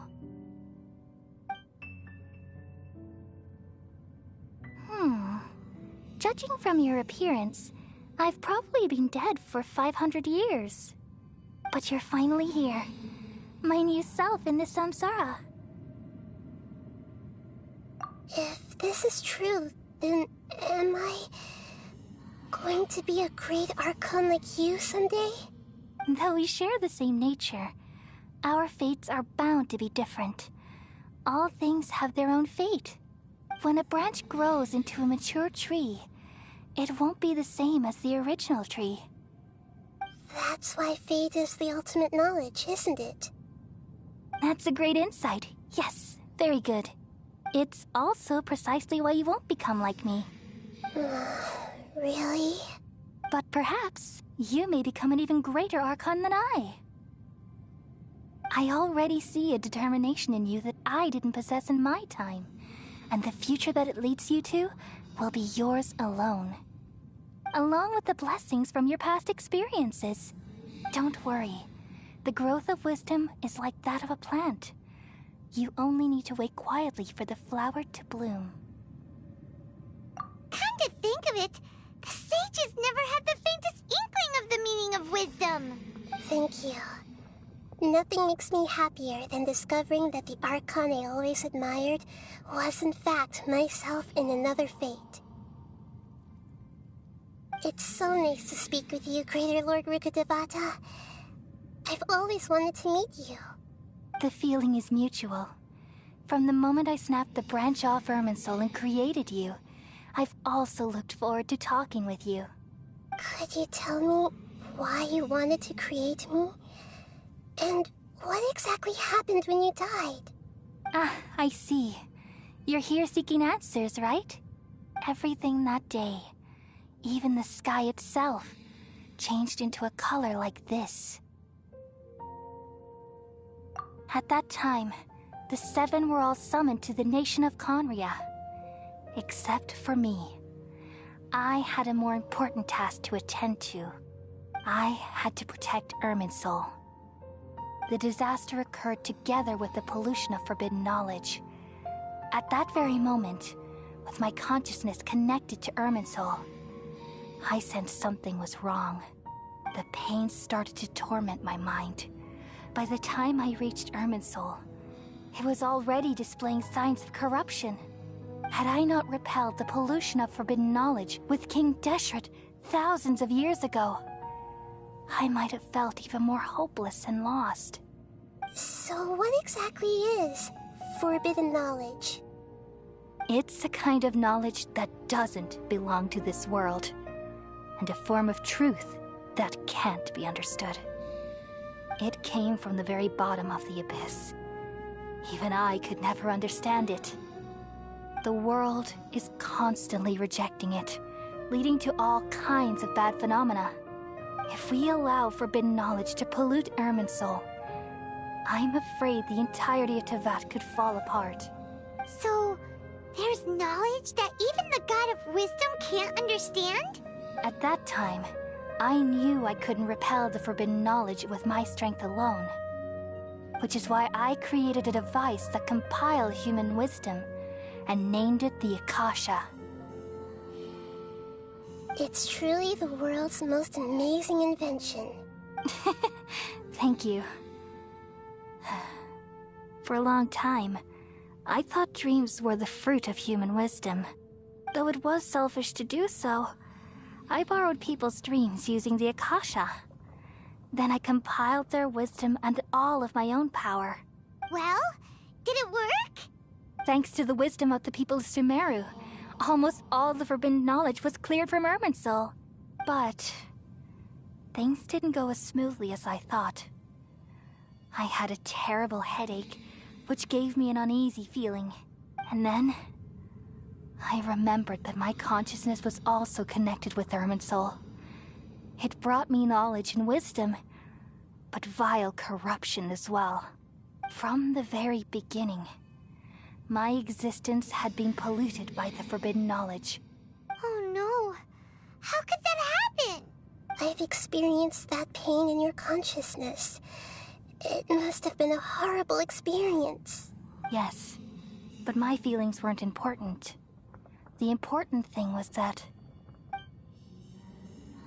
even if I died, my existence and everything related to me would continue to exist in Irminsul as memories and knowledge, meaning that the forbidden knowledge couldn't ever be permanently eradicated. And there's no way for me to eliminate myself. It would be a sort of paradox. So, I took the purest branch of Irminsul as my incarnation in the next samsara, and left a trail of clues, all in hopes that you would come here and remove me and my pollution from Irminsul forever. Wait, no, I can't. So you realize what that implies. You are very smart indeed. Irminsul has all the knowledge and memories of this world.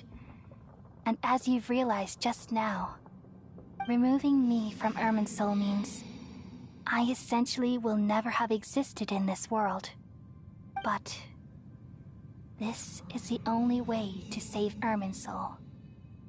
People love you so much, and they've missed you so much over the past 500 years.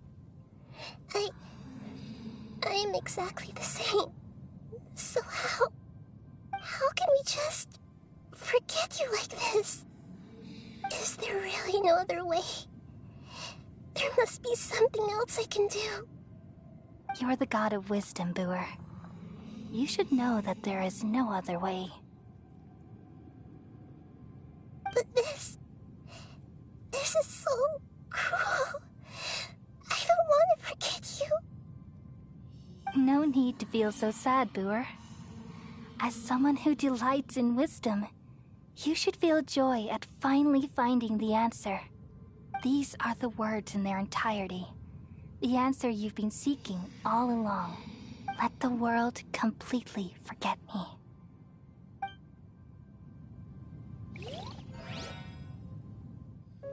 We all nestle under the great tree of wisdom, peering out to perceive the world. From the earth and from the rain, we perceive its wonders, until we become a white bird to perch atop a branch, and finally snap off the most important leaf. Once upon a time, I alone dreamed in this world. In my dreams, everybody would also dream after they fell asleep. Wild and wonderful thoughts would emerge from their minds. Some tumbled to the ground, and others floated to the sky, connecting all things in the world into one dazzling net. Among a plethora of worlds were numerous smaller worlds, all of fate, finding within the tapestry their brilliant glow. I gradually understood that these indescribable and constantly changing things are the most profound things in the world. Only they can completely repel the madness. Only dreams can awaken consciousness from the deepest darkness.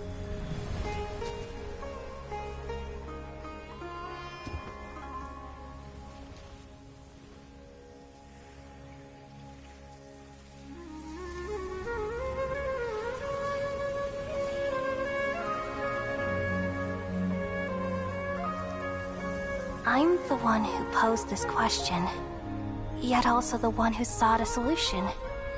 Saving the world with the dreams of the people used to be my answer. And now, you've also found your own answer, and I shall return all the dreams to the people.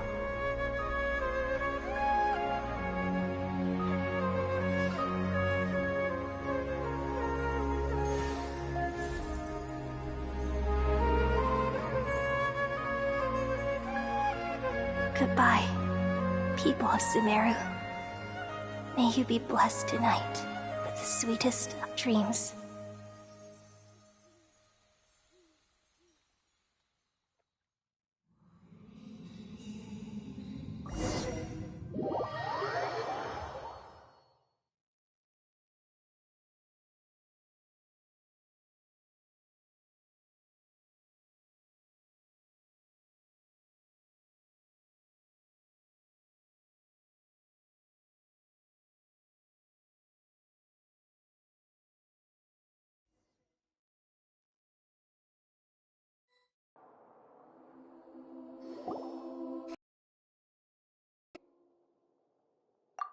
I'm alright.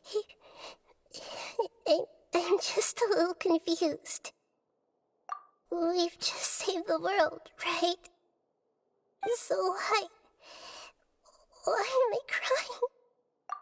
I don't know where this feeling inside of me is coming from, but I feel very sad.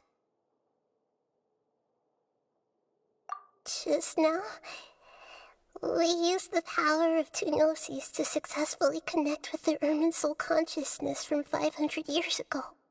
Then, we removed the remaining pollution from Merman soul.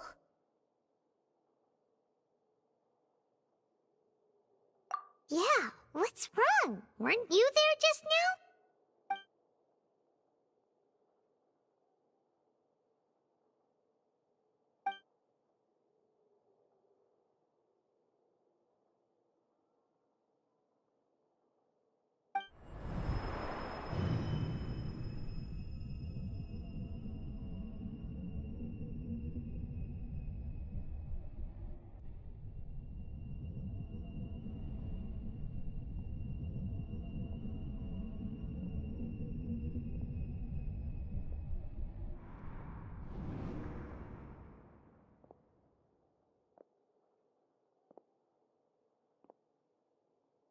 Huh? That sound. Traveler! Paimon! I've been waiting here far too long. But finally I have the chance to be alone with you. All the precious time I wasted has finally paid off.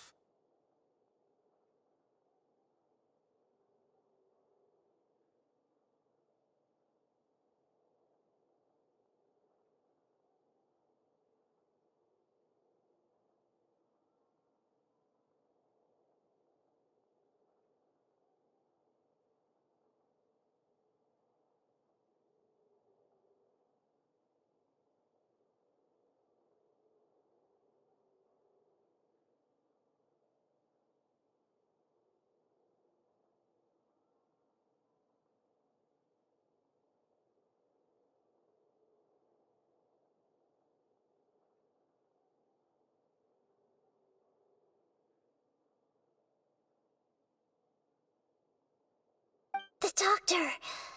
What have you done?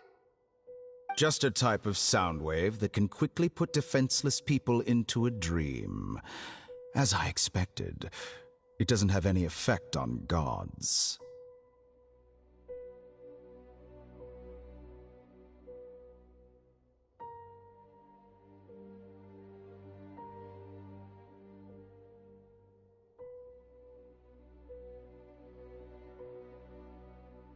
This is the only thing of interest I found among the sage's research. I thought I'd take it for a little spin. Don't worry. I know you would never forgive me if I actually killed them. I'm here to negotiate with you. Naturally, I won't do anything dangerous that could potentially damage our relationship. Negotiate with me? I heard you had already left Wisdom is restricted by the habits of this world.